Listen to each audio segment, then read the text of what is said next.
Hello hello hello hello, क्या हालचाल है आप सभी लोग का। Welcome welcome welcome everyone, welcome again to this beautiful session, जहाँ पे हम लोग मेगा स्ट्रैटेजी के साथ कुछ ब्यूटीफुल लेक्चर्स को लेकर के आए थे। और उसमें मैंने लेक्चर नंबर 4 जो कि हमारा वन शॉट चल रहा है, जिसमें हम लोग यहाँ पे आज लेक्चर 4 कवर करेंगे, जिसमें हमारा दो इंपॉर्टेंट टॉपिक जो होने वाला है वो होगा linear equation in two variable and polynomial. ये दोनों ही टॉपिक्स पे बेस्ड क्वेश्चंस काफी सारा पूछा जाता है, जैसा कि आपको पता है कि ग्राफिकल अप्रोच से पूछ सकता है linear equation in two variable में, पॉलिनोमियल पे बेस्ड भी ग्राफिकल से क्वेश्चन 1-2 मार्क्स का बन ही जाता है। ठीक है, तो इंपॉर्टेंट टॉपिक रहने वाला है, तो बिना देरी करे हुए सेशन को फटाफट से शुरू करते हैं। चलिए सर, सबसे पहले हम लोग जो टॉपिक कवर करेंगे, पहला लेक्चर होगा हमारा पॉलिनोमियल। अब मुद्दा ये है सर कि यहाँ पे पॉलिनोमियल में कौन कौन सा इंपॉर्टेंट टॉपिक वो कवर करेंगे जिसपे बेस्ड क्वेश्चन आना ही आना है। तो केवल हम लोग वही इंपॉर्टेंट टॉपिक्स को लेंगे, उसको अच्छे तरीके से डिस्क्राइब करेंगे सर, डिटेल में यहाँ पे चलेंगे समझ करके। ठीक है, चलिए सबसे पहले समझना होगा कि पॉलिनोमियल होता क्या है। सबसे पहले समझना होगा कि पॉलिनोमियल एक्चुअली होता क्या है। देखो इधर, पॉलिनोमियल होता क्या है सर, पॉलिनोमियल होता क्या है। तो जैसा कि आपने बचपन से पढ़ रखा है, पॉलिनोमियल बेसिकली आप अगर डिस्क्राइब करोगे या डिफाइन करने का कोशिश करोगे तो पॉलिनोमियल क्या है सर। पॉलिनोमियल बेसिकली वो अलजेब्रिक एक्सप्रेशन कहलाता है जिसमें इन्वॉल्व वेरिएबल पे raised power non negative integer दिखना चाहिए। यानी कोई भी ऐसा अलजेब्रिक एक्सप्रेशन जिसमें involve variable raise to the power अगर नॉन नेगेटिव इंटीजर है, तो ऐसे सारे ही अलजेब्रिक एक्सप्रेशन को ही क्या कहा जाता है, पॉलिनोमियल कहा जाता है। जैसे अगर मैं एग्जांपल के साथ बोलना चाहूंगा, तो एग्जांपल में ले रहा हूं, ध्यान से सुनोगे। मैंने एक एग्जांपल लिख दिया सर, एक्स स्क्वायर माइनस का 3x plus 5, is it a polynomial और नॉट। तो आप बोलोगे सर बिल्कुल पॉलिनोमियल है ये। अगर ध्यान से एनालिसिस करो तो ये बेसिकली अलजेब्रिक एक्सप्रेशन है, और इस अलजेब्रिक एक्सप्रेशन में इन्वॉल्व वेरिएबल पे रेज्ड पावर क्या दिख रहा होगा आपको, non negative integer. That means non negative integer का मतलब होता है the power should be in the form of whole number, and whole number you know sir कि क्या होता है, 0 1 2 3 4 5। समझ रहे हो, जीरो और काउंटिंग नंबर का कॉम्बिनेशन ही होल नंबर कहलाता है। तो केवल और केवल पावर, केवल और केवल पावर क्या दिखना चाहिए, होल नंबर के फॉर्म में दिखना चाहिए। ऐसे ही अलजेब्रिक एक्सप्रेशन को क्या कहा जाएगा, पॉलिनोमियल कहा जाएगा। इन जनरल इसको अगर डिफाइन करना चाहते हो तो आप ऐसे भी डिफाइन कर सकते हो कि किसी भी एक्सप्रेशन को लाइक अगर मान लो कोई एक्सप्रेशन है और उस एक्सप्रेशन को अगर इस फॉर्मेट में लिख पा रहे हो, a naught x raise to the power n plus a one x raise to the power n minus one plus a two x raise to the power n minus two and dot dot dot a n x raise to the power 0, that is a n. तो ये जो expression का format होगा, वो कोई भी expression जो इस फॉर्म में एक्सप्रेस कर पा रहे, जिसमें इन्वॉल्व वेरिएबल का पावर अगर केवल और केवल नॉन नेगेटिव इंटीजर यानी कि होल नंबर के फॉर्म में लिखा हुआ है, तो ऐसे हर एक एक्सप्रेशन को पॉलिनोमियल कहा जाएगा। तो ये भी एक क्या है, आप बोलोगे सर पॉलिनोमियल है।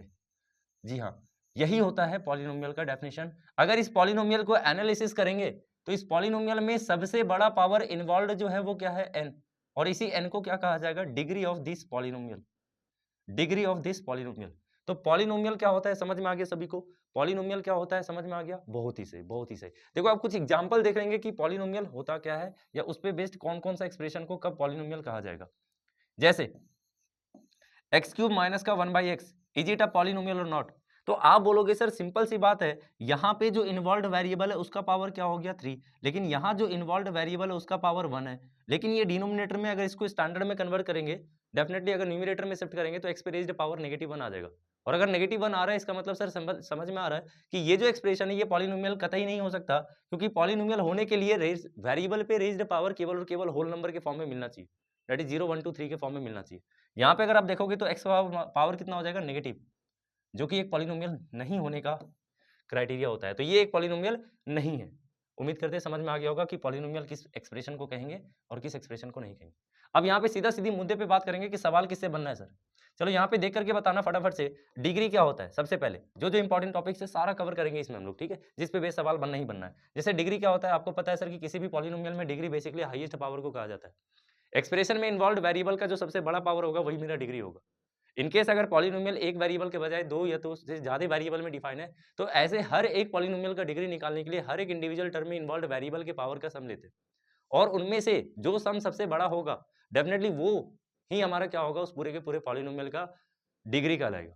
बहुत से तो अब यहाँ पे अगर आप ध्यान से एनालिसिस करोगे, डिग्री समझ में आ गया सर। अब इसके बेस पे यानी डिग्री के बेसिस पे अगर आप देखोगे तो पॉलिनोमियल कुछ टाइप्स का होता है जो कि आपको ध्यान रखना है। डिग्री के बेसिस पे सबसे पहले जो पॉलिनोमियल होता है वो होता है लीनियर। दूसरा जो पॉलिनोमियल होता है वो क्वाड्रेटिक, तीसरा पॉलिनोमियल का टाइप आ जाएगा क्यूबिक, चौथा पॉलिनोमियल का टाइप क्या आ जाएगा, आप बोलोगे सर बाई क्वाड्रेटिक। क्या आ जाएगा, बाई क्वाड्रेटिक। जी हाँ सर। अब ये होता क्या है इसको भी समझा दो सर, क्योंकि आपने सारा कुछ समझा रहे हैं तो डेफिनेटली इसको भी शॉर्ट में समझा दीजिए कि लीनियर क्या होता है, क्वाड्रेटिक किस पॉलिनोमियल को कहा जाता है, ये सारा कुछ। तो अगर हम बात करेंगे लीनियर पॉलिनोमियल का, तो लीनियर पॉलिनोमियल एक ऐसा पॉलिनोमियल होता है जिसका डिग्री 1 होता है, यानी डिग्री 1 पॉलिनोमियल को ही क्या कहा जाएगा, लीनियर पॉलिनोमियल कहा जाएगा। बहुत सही। क्वाड्रेटिक का बात करेंगे तो क्वाड्रेटिक पॉलिनोमियल एक ऐसा पॉलिनोमियल होता है जिसका डिग्री 2 होता है, तो degree 2 polynomial is said to be quadratic polynomial. Example अगर हम बात करेंगे तो ये एग्जांपल हो गया सर क्वाड्रेटिक का। अगर मैं लिख दूं सर यहाँ पे x माइनस का 3, तो ये जो एग्जांपल हो गया ये किसका हो गया, लीनियर का, क्योंकि इसमें इन्वॉल्व वेरिएबल का पावर सबसे बड़ा 1 है। तो ये एक लीनियर पॉलिनोमियल है क्वाड्रेटिक, ये क्वाड्रेटिक पॉलिनोमियल है। क्यूबिक क्या होता है, डिग्री 3 पॉलिनोमियल। डिग्री 3 का अगर हम बात करेंगे तो आप बताओ मेरे को कोई भी एक ऐसा पॉलिनोमियल जिसमें इन्वॉल्व वेरिएबल का सबसे बड़ा पावर क्या होना चाहिए, 3 होना चाहिए। अगर ऐसा कोई है तो डेफिनेटली वो सारे के सारे पॉलिनोमियल को आप क्या बोलोगे, लीनियर क्यूबिक पॉलिनोमियल कहेंगे। बाई क्वाड्रेटिक पॉलिनोमियल क्या होता है, एक ऐसा पॉलिनोमियल जिसमें इन्वॉल्व वेरिएबल का हाईएस्ट पावर क्या दिखे, 4, यानी सबसे बड़ा पावर 4 होना चाहिए, डिग्री वैल्यू कितना होना चाहिए, 4 होना चाहिए। ऐसे हर एक पॉलिनोमियल को क्या कहेंगे, बाई क्वाड्रेटिक बोलेंगे। तो इन शॉर्ट्स पॉलिनोमियल क्या होता है, डिग्री किसे कहते हैं, और पॉलिनोमियल का कितना टाइप्स होता है या क्या क्या टाइप्स का हो सकता है डिग्री के बेसिस पे, वो सारा कवर कर लिया हमने। ना अल्टीमेटली इसके बाद क्या पढ़ना है सर, इसके बाद कुछ और भी टाइप्स होते हैं, जैसे कांस्टेंट पॉलिनोमियल क्या होता है, ऐसा कोई भी पॉलिनोमियल जिसका डिग्री 0 डिग्री के हर पॉलिनोमियल को क्या कहा जाएगा, कांस्टेंट पॉलिनोमियल कहा जाएगा, यानी कोई भी रियल नंबर एक्सेप्ट 0, क्योंकि आपको पता है 0 is said to be 0 polynomial जिसका डिग्री नॉट डिफाइन होता है। और 0 के अलावा जितने भी कांस्टेंट पॉलिनोमियल है सारे के सारे, जितने भी कांस्टेंट है वो सारे के सारे कांस्टेंट पॉलिनोमियल है। दैट इज अगर मान लो 5 लेते हो या माइनस का 1/2 ले लो, √3 ले लो, ये सारे के सारे ही पॉलिनोमियल है जिनका डिग्री वैल्यू क्या होता है, 0 होता है। जैसे अगर मान लो यहाँ पे आप कोई नंबर लेते हो √3, तो √3 क्या एक पॉलिनोमियल है, आप बोलोगे सर हाँ बिल्कुल पॉलिनोमियल है, क्योंकि इसे लिख सकते हैं √3 multiplication x raise to the power 0। Something raise to the power 0 क्या होता है, 1 होता है, तो गारंटी से यहाँ पे कोई फर्क पड़ने वाला नहीं है। तो इज इट अ पॉलिनोमियल और not, you will say yes sir it is a polynomial, ये हमारा क्या होगा, एक पॉलिनोमियल होगा। अब ये जो पॉलिनोमियल है इसका डिग्री वैल्यू कितना आ रहा है, 0 आ रहा है। अल्टीमेटली डिग्री 0 वाले पॉलिनोमियल को ही क्या कहा जाता है, कांस्टेंट पॉलिनोमियल कहा जाता है। इन शॉर्ट बोल सकते हैं हर एक रियल नंबर 0 के अलावा जितना भी है वो सारे के सारे अपने आप में कांस्टेंट पॉलिनोमियल है, क्योंकि उनका डिग्री वैल्यू कितना होता है, 0 होता है। 0 is said to be 0 polynomial जिसका डिग्री कितना होता है, नॉट डिफाइंड। इस बात को ध्यान रखना है, वन लाइनर क्वेश्चन पूछा जा सकता है। 0 is said to be 0 polynomial whose degree is said to be whose degree is not defined। 0 का डिग्री कितना होता है, नॉट डिफाइन होता है। इस बात को ध्यान रखना है, ठीक है। चलिए अगले सवाल पे या अगले कॉन्सेप्ट पे चलेंगे। इसके बाद क्या पढ़ना है, देखो ये हमने पढ़ लिया पॉलिनोमियल, टाइप्स ऑफ पॉलिनोमियल और डिग्री। अब यहाँ पे सबसे इंपॉर्टेंट टॉपिक जो आएगा वो आएगा हमारे सवाल किस पे बनेगा। तो सवाल बनना है इस पे, देखो इधर सवाल जो बनेगा केवल और केवल वही सारे टॉपिक्स को हम लोग सेलेक्ट करेंगे। इन शॉर्ट्स मैंने इंट्रोडक्शन दे दिया कि पॉलिनोमियल होता क्या है और किस तरीके से यहाँ पे उसके टाइप्स कैटेगराइज किया गया। सबसे पहले यहाँ पे समझोगे सर कि पॉलिनोमियल में इसके बाद क्या पढ़ना है, तो जीरो जॉब पॉलिनोमियल पढ़ना है। जीरो जॉब पॉलिनोमियल में क्या होता है सर, देखो इधर किसी भी पॉलिनोमियल का जीरोज क्या होता है। जीरोज का मतलब ये होता है कि अगर मान लो सर एक पॉलिनोमियल हम लोग कंसिडर करते हैं, वी विल से कि पी ऑफ एक्स एक पॉलिनोमियल है, लेट से मान लेते हैं x-3। अब यहाँ पे समझना है कि इस वाले पॉलिनोमियल का जीरोज क्या होगा। तो basically zeros values are the variable values on which polynomial will equate to 0। Basically zeros होता क्या है, तो वेरिएबल का वो वैल्यू होता है जिसपे किसी भी पॉलिनोमियल का आंसर या उसका वैल्यू कितना आ जाए, 0 आ जाए। अब ये सोचना है कि किसी भी पॉलिनोमियल का आंसर 0 लाना है, तो यहाँ सोच के बताओ x के प्लेस पे क्या सब्स्टिट्यूट करें जिससे कि x-3 करने पे 0 आ जाए। अल्टीमेटली 3 में से 3 को माइनस करेंगे तभी यहाँ पे 0 मिलेगा। दैट मीन्स दुनिया में ऐसा कोई नंबर नहीं है जिसमें से 3 सब्ट्रैक्ट करके 0 के अलावा यानी 0 आ जाए एक्सेप्ट 3। तो 0 लाना अगर है तो डेफिनेटली यहाँ पे x के प्लेस पे क्या पुट करना पड़ेगा, 3। और ये जो सब्स्टिट्यूशन कर रहे हो कि x यानी वेरिएबल का कौन सा वैल्यू पे कोई पॉलिनोमियल 0 आ जा रहा है, 0 के इक्वल आ जा रहा है, वही मेरा क्या कहलाता है, जीरोज कहलाता है। तो यहाँ पे x = 3 क्या कहलाएगा, is the zeros of this polynomial, is the zeros. यही मेरा जीरोज हो गया। उम्मीद करते हैं समझ गए होंगे सभी कोई। तो जीरोज क्या होता है, जीरोज बेसिकली वेरिएबल का वो वैल्यू होता है जिस पे पॉलिनोमियल अपना आंसर क्या देता है, 0 देता है। Whenever you need to find the zeros of any polynomial, just you have to equate that polynomial to 0। किसी भी पॉलिनोमियल का 0 अगर फाइंड करना है तो जस्ट सिंपली करना क्या है, उस पॉलिनोमियल को 0 से इक्वेट कर देना है और वहां से उसको सॉल्व करके x का वैल्यू निकाल लेना है। जो x मिलेगा गारंटी से उसी x के करस्पॉन्डिंग उसका वैल्यू क्या आ रहा होगा, 0 के इक्वल आ रहा होगा। क्या बात है सर। आगे चलेंगे, सबसे पहले जीरोज कवर कर लिया हमने। फिर सर यहाँ पे आपको समझना है कि सर रिलेशन क्या होता है, रिलेशन क्या होता है between the zeros between the zeros and it's coefficient. देखो पूरा का पूरा अगर हम बात करेंगे 10th सिलेबस सीबीएसई 10th के हिसाब से, तो केवल और केवल क्वाड्रेटिक पॉलिनोमियल ही पढ़ना है, ना ही क्यूबिक पढ़ना है, ना ही बाई क्वाड्रेटिक पढ़ना है। तो केवल और केवल मेरा टारगेट होगा जो क्वाड्रेटिक पे ही होगा। तो क्वाड्रेटिक पॉलिनोमियल में सबसे पहले समझना है कि उसके जीरोज और उसके कोफिशिएंट में क्या रिलेशन होता है। किसी भी क्वाड्रेटिक पॉलिनोमियल का स्टैंडर्ड फॉर्म क्या होता है, तो आप बोलोगे सर कोई भी क्वाड्रेटिक पॉलिनोमियल जो होगा वो ऑलवेज इस फॉर्म में होगा, ax² plus bx plus c। ये क्या होता है, किसी भी क्वाड्रेटिक पॉलिनोमियल का जनरल फॉर्म होता है, जहां पे आप बोलोगे सर कि यहाँ पे a क्या नहीं होना चाहिए, a b c सारे के सारे रियल नंबर को बिलोंग करेंगे, और यहाँ से अगर क्वाड्रेटिक को डिफाइन रखना है तो a का वैल्यू 0 नहीं होना चाहिए, ऐसा कि हमने क्वाड्रेटिक इक्वेशन में भी देखा था। ठीक है सर, अब यहाँ पे ये समझना है सर कि यहाँ पे कोफिशिएंट कितना हो गया, a हो गया, b हो गया, c हो गया, ये सारे के सारे कोफिशिएंट। अब ऑब्वियस सी बात है कि अगर डिग्री 2 है तो इसमें 2 जीरोज मिलेगा। किसी भी पॉलिनोमियल का जितना डिग्री होता है उतना ही नंबर ऑफ जीरोज होता है। हाँ सर, इसका मतलब अगर आप निकालोगे कि सर क्वाड्रेटिक है, इसका मतलब 2 डिग्री का पॉलिनोमियल है, तो उसमें कितने जीरोज मिलेंगे, 2 जीरोज मिलेंगे। ठीक है, तो आप सोच करके बताओ, यहाँ से अगर आप जीरोज निकालोगे तो विल लेट कि यहाँ पे जीरोज कितना आ रहा है, अल्फा और बीटा आ रहा है।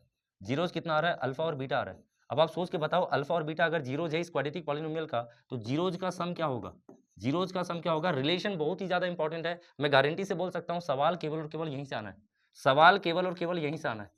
तो इतना ज्यादा इंपॉर्टेंट टॉपिक है, इसको कवर करना ही करना होगा। ठीक है, तो अच्छे तरीके से कवर करेंगे, हर एक चीजों को बारीकी से लेकर के चलेंगे, और वहां पे सवाल हर एक टाइप का, किसी भी टाइप का पूछ ले, हर एक टाइप का सवाल हम लोग यहाँ पे उड़ा देंगे। तो आप बोलोगे जीरोज का सम क्या होता है, जीरोज का सम ऑलवेज इक्वल होता है माइनस बी बाई ए। तो यहाँ से आ जाएगा ये minus b by a, minus b by a, ध्यान रखोगे माइनस बी बाई ए, बहुत सही। दूसरा बात क्या होता है सर, जीरोज का प्रोडक्ट अगर आपसे पूछ ले कि find the product of the zeros, तो आप बोलोगे product of the zeros always equal होता है सी अपॉन ए, सी अपॉन ए के। ये जो रिलेशन मैंने लिखा हुआ है, ये रिलेशन बेहद ही ज्यादा इंपॉर्टेंट है, आपको ध्यान रखना है। सवालों में कई बार आपसे घुमा करके पूछ सकता है कि सर जीरोज और कोफिशिएंट में रिलेशन क्या है। अभी हमने सवाल लिया हुआ है उस पर बेस, तो सारा सवाल यहाँ पे कवर करने वाले हैं। ठीक है, दूसरा बात है कि यहाँ पे कई बार क्या होता है, फॉर्मेशन पूछ लेता है कि अगर मान लीजिए जीरोज दे दिया आपसे और उल्टा पूछ लिया कि पॉलिनोमियल फॉर्म करके बताइए जिसके करस्पॉन्डिंग वो दो जीरोज एग्जिस्ट कर रहा है। तो ऐसे में अगर whenever zeros are given, that is alpha and beta, दो जीरोज है और ये दोनों का दोनों क्या है, गिवन है, गिवन है। आपसे पूछेगा कि मान लीजिए sir alpha is equal to 2 and beta is equal to -3, दो जीरोज दे दिया, एंड आपसे पूछेगा कि ये दो जीरोज जो है वो किस पॉलिनोमियल के करस्पॉन्डिंग मिल रहा है, यानी किन पॉलिनोमियल का जीरोज वैल्यूज एग्जिस्ट कर रहा है -2 और 3 के रूप में। तो आप सोच करके बताना, ऐसे में जब जीरोज दे दे और वापस से पॉलिनोमियल पूछ ले, तो उसके लिए आप फॉर्मूला यूज करोगे p of x is equal to k times of, क्योंकि आपको भी पता है कि दो जीरोज के करस्पॉन्डिंग एक नहीं बल्कि multiple number of polynomial define कर सकते हैं। एंड डेफिनेटली वो सारे के सारे पॉलिनोमियल को डिफाइन करने के लिए कुछ नहीं करना होता है, एक बेसिक पॉलिनोमियल फॉर्म करना पड़ता है by the formula x square minus alpha plus beta times x और plus alpha into beta. And definitely यहाँ पे सामने क्या करना पड़ेगा, के से मल्टीप्लाई करना पड़ेगा, k being any real number, where k क्या होगा, कोई भी रियल नंबर होगा, वेयर वेयर के क्या होगा, कोई भी रियल नंबर होगा। समझ गए सभी को। तो ये रिलेशन ध्यान रखना है कि whenever zeros are given, then the required polynomial for zeros are given will be given by the formula k times of x square minus sum of the zeros times x plus product of the zeros where k belongs to any real number। चलिए, तो ये आपको समझ में आ गया होगा important relation. और sir अगर वापस से अगर पॉलिनोमियल पूछ ले तो उस केस में किस तरीके से फॉर्मूला को यूज करते हैं। ठीक है, इसमें एक और टॉपिक रह जाता है जिसपे बेस सवाल आता है, वन लाइनर सवाल आता है, ज्यादा तो घुमा करके नहीं बोलेगा और ग्राफ बनाने के लिए नहीं बोलेगा कि हाँ पॉलिनोमियल दे दिया और ग्राफ बनाने के लिए पूछ रहा है, ऐसा कोई भी फॉर्मेशन का क्वेश्चन नहीं पूछेगा। लेकिन सिंपली आपसे 1 मार्क्स का एक क्वेश्चन पूछ सकता है कि यहाँ पे एक ग्राफ दे देगा, एंड वो ग्राफ दे करके सीधा सीधी पूछेगा कि वो ग्राफ कि कितने नंबर ऑफ जीरोज है। ना ग्राफ से समझना होगा कि उसका डिग्री क्या है, किस टाइप का पॉलिनोमियल है, और उसके कितने नंबर ऑफ जीरोज एग्जिस्ट कर रहा है और नहीं कर रहा है। तो अगर हम स्पेसिफिक बात करेंगे क्वाड्रेटिक पॉलिनोमियल का, स्पेसिफिक बात कर रहे हैं सर क्वाड्रेटिक पॉलिनोमियल का, यहाँ पे समझोगे तो सर क्वाड्रेटिक पॉलिनोमियल अगर आप लेते हो तो क्वाड्रेटिक पॉलिनोमियल में आप सोच करके बताओ, कोई भी क्वाड्रेटिक पॉलिनोमियल अगर है तो डिग्री कितना है इसका, 2 डिग्री है, तो आप बोलोगे सर कि जीरोज कितना होगा, 2। अरे जीरोज कितना होगा, 2 होगा। अब 2 जीरोज हो भी सकता है, नहीं भी हो सकता है, यानी कहने का मतलब रियल भी हो सकता है और इमेजिनरी भी हो सकता है और रियल में इक्वल भी हो सकता है। तो ऐसे में कब कब समझेंगे सर कि किस कंडीशन पे आपका रियल मिलेगा और कब नहीं मिलेगा। तो कुछ नहीं करना है, ये जो हमारे पास क्वाड्रेटिक पॉलिनोमियल मिल रहा है इसको जीरो से इक्वेट करके करस्पॉन्डिंग क्वाड्रेटिक इक्वेशन फॉर्म होगा। और क्वाड्रेटिक इक्वेशन में ही मैंने समझाया कि किसी भी क्वाड्रेटिक इक्वेशन का जो नेचर ऑफ रूट्स होता है, जो रूट्स का नेचर पता चलने वाला है कि हाँ रियल मिलेगा इमेजिनरी मिलेगा, वो किस बात पे डिपेंड करता है, तो आप बोलोगे डी पे डिपेंड करता है। डिस्क्रिमिनेंट का वैल्यू अगर 0 से बड़ा है तो वैसे केसेस में डेफिनेटली रूट्स मिलेगा जो वो रियल होगा और डिस्टिंक्ट होगा। रियल होगा और क्या होगा, डिस्टिंक्ट होगा। लेकिन अगर डिस्क्रिमिनेंट का वैल्यू 0 के इक्वल है, डिस्क्रिमिनेंट का वैल्यू अगर 0 के इक्वल है तो डेफिनेटली वहां पे रूट्स कैसा मिलता है, तो आप बोलोगे रियल और इक्वल मिलता है। सर ये क्यों लिखवा रहे हो, क्योंकि ये बात तो आपने क्वाड्रेटिक में पढ़ा रखा है। हाँ बिल्कुल पढ़ा रखा है, लेकिन डेफिनेटली यहाँ से ये रिलेट करेगा ग्राफिकली। आप प्लॉट करोगे जब क्वाड्रेटिक इक्वेशन को या क्वाड्रेटिक पॉलिनोमियल को, तो डेफिनेटली आप अपवर्ड पैराबोला, अपवर्ड फेसिंग या फिर डाउनवर्ड फेसिंग पैराबोला ऑब्टेन करोगे। पैराबोला यू शेप्ड ग्राफ होता है, तो अपवर्ड होगा या फिर डाउनवर्ड होगा। तो जब आप ग्राफ प्लॉटेशन करोगे तो रूट्स पे डिपेंड करेगा कि रूट्स जो मिल रहा है वो रियल है या रियल में इक्वल है या नहीं है, उस अकॉर्डिंग ग्राफ जो है वो प्लॉट हो रहा होगा, ठीक है। तो इस वजह से ये बहुत ज्यादा इंपॉर्टेंट हो जाता है। डिस्क्रिमिनेंट का वैल्यू अगर 0 से छोटा रखेंगे तो डेफिनेटली वहां पे रूट्स जो होगा वो इमेजिनरी होगा, यानी कि यहाँ पे क्या मिलेगा, एक भी रियल रूट्स नहीं मिलेगा, इमेजिनरी रूट्स, एक भी रियल रूट्स यहाँ पे नहीं मिलेगा। अब इसका ग्राफिकल अप्रोच देखते हैं सर कि ग्राफिकल कैसे बनेगा।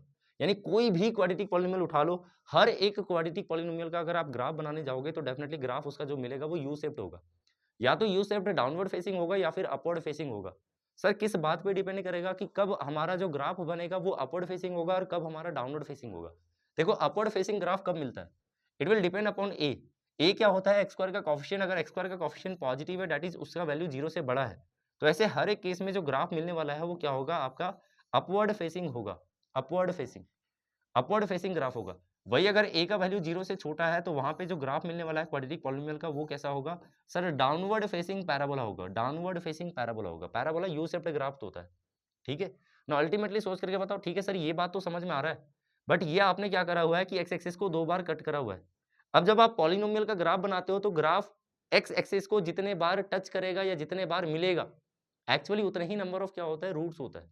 रूट्स बोल लो या जीरोस बोल लो, एक ही बात होता है। करस्पॉन्डिंग टू इक्वेशन रूट्स या सॉल्यूशन कहा जाता है, और उसी को अगर पॉलिनोमियल में कन्वर्ट कर दे तो करस्पॉन्डिंग टू दैट पॉलिनोमियल वही रूट्स हमारा क्या कहला जाएगा, जीरोस कहला जाएगा। चलिए अब आप सोच के बताओ, लेट से मान लेते हैं सर कि यहाँ पे एक्स एक्सिस को ये अल्फा पे कट करा और ये बीटा पे कट करा, तो एक्चुअली ग्राफ जो होता है एक्स को जहां जहां कट करता है, जो इंटरसेक्शन पॉइंट मिलता है एक्स के साथ ग्राफ का, डेफिनेटली वही सारे पॉइंट क्या कहलाते हैं, उस पॉलिनोमियल का जीरोज होता है। अगर ये ग्राफ एक्स एक्सिस को 2 बार कट कर रहा है रियली में, तो डेफिनेटली दोनों का दोनों रूट्स रियल है और दोनों ही डिस्टिंक्ट है, अलग अलग जगह पे कट कर रहा है। आई थिंक समझ में आ गया होगा कि ये जो मैंने टाइप्स बनाया हुआ है इसमें गारंटी से ये क्वाड्रेटिक पॉलिनोमियल का ग्राफ है जिसका ए पॉजिटिव है, ये भी एक क्वाड्रेटिक पॉलिनोमियल का ग्राफ है क्योंकि downward facing parabolic shaped graph है तो क्वाड्रेटिक का ही ग्राफ है, लेकिन डाउनवर्ड फेसिंग है इसका मतलब ए नेगेटिव होगा। सर एक्स को 2 बार कट कर रहा है, एक्स को 2 बार कट कर रहा है तो दोनों ही रूट्स क्या होगा, रियल और डिस्टिंक्ट होगा। अगर रियल और डिस्टिंक्ट है तो डिस्क्रिमिनेंट जो होगा 0 से बड़ा होगा, दैट मींस डिस्क्रिमिनेंट हमारा पॉजिटिव होने वाला है। तो डिस्क्रिमिनेंट का साइन कैसे जज करेंगे, इस बात पे ही जज करेंगे, रूट्स को एनालिसिस करना होगा कितने नंबर ऑफ रूट्स है।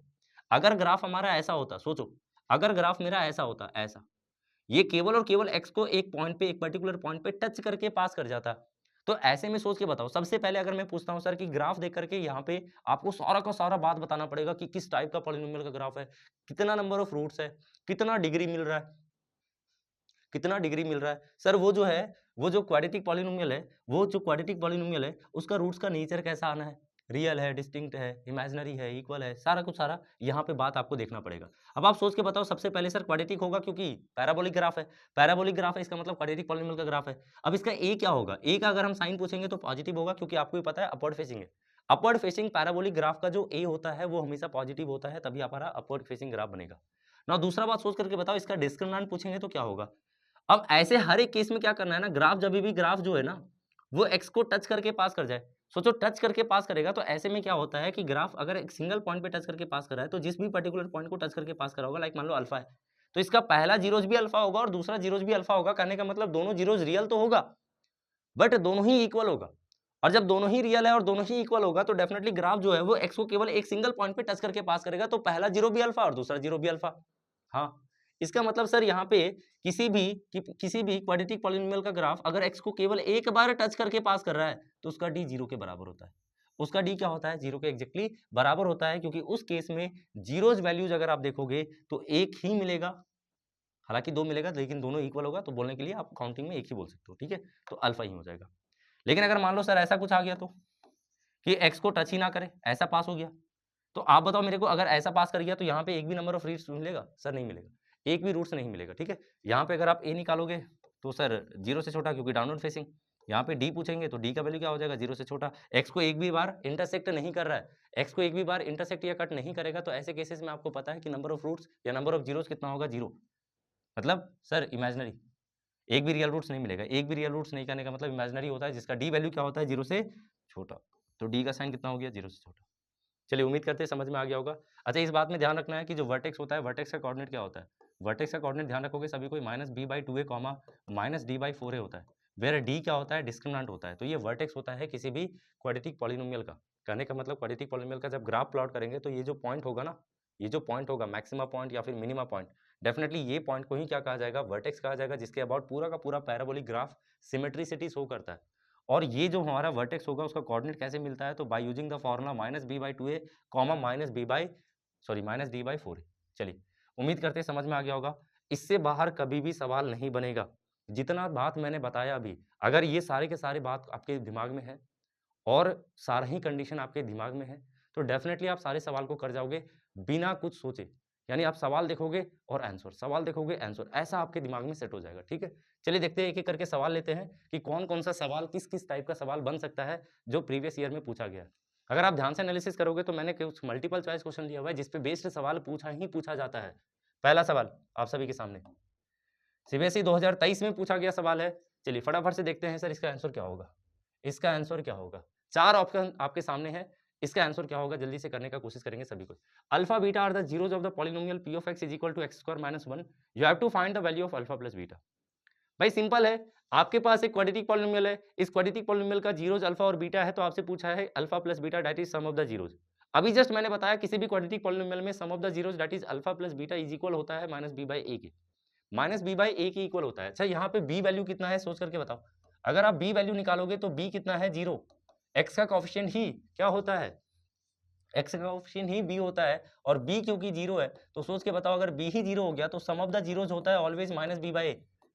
We know by the relation between the coefficient and the zeros की sum of the zeros always equal होता है -b/a।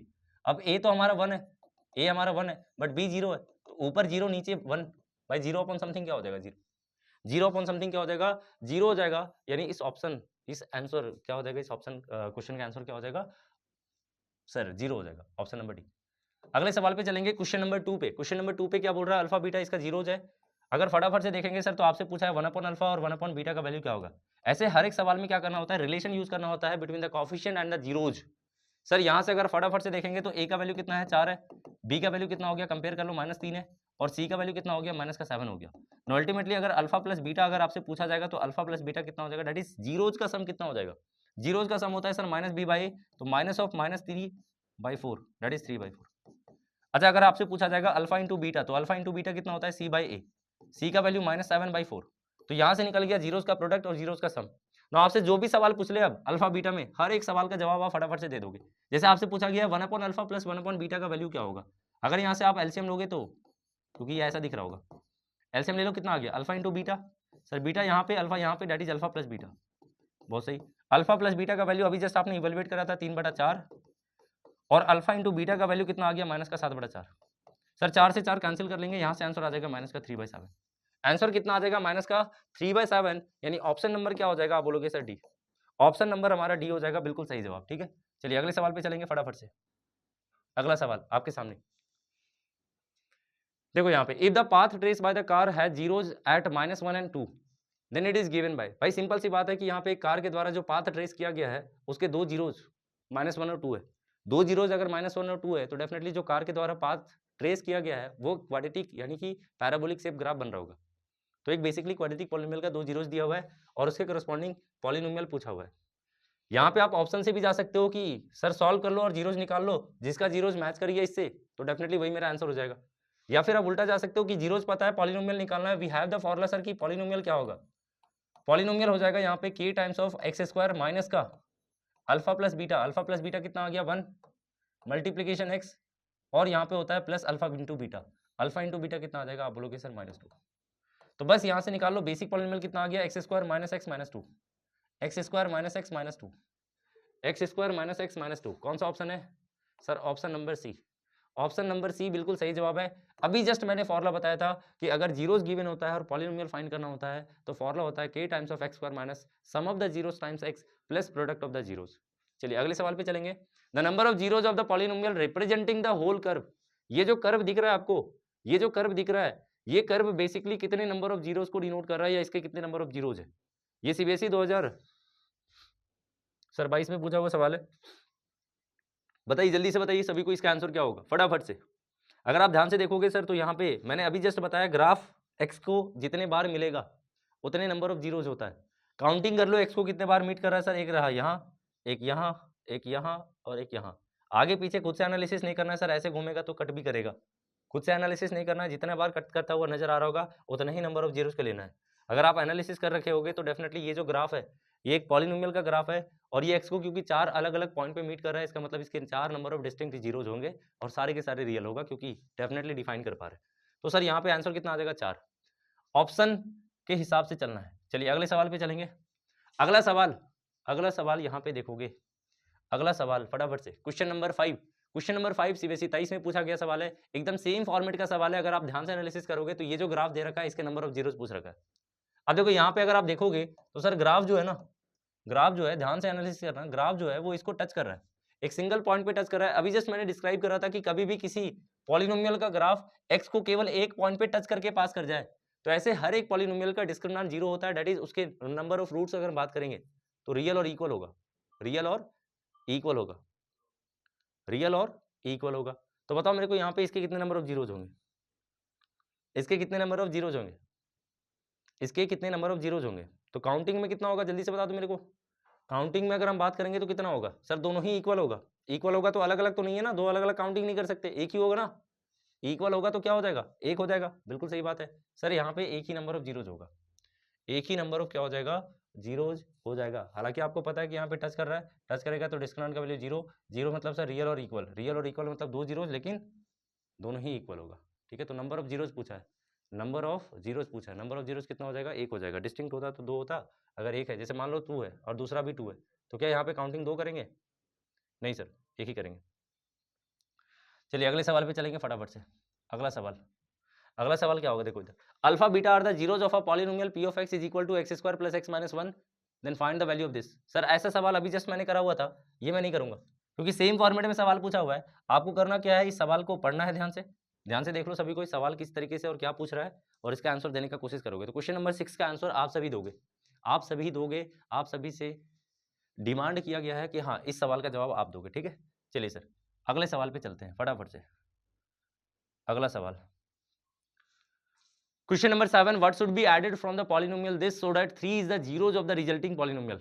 सर इस वाले पॉलिनोमियल में कौन सा नंबर को ऐड करें इनमें से जिससे कि वो पॉलिनोमियल का एक जीरोज 3 हो जाए। चलिए देखते हैं। देखो इसको बाय ऑप्शन भी जा सकता है कोई बच्चा और ऐसे भी जा सकता है। बाय ऑप्शन जाने का कोशिश करते हैं क्योंकि हमारे पास आंसर ऑलरेडी गिवन है, सॉरी आंसर ऑलरेडी हमारे पास गिवन है। ठीक है, तो फटाफट से यहाँ पे बाय ऑप्शन जाने का कोशिश करते हैं।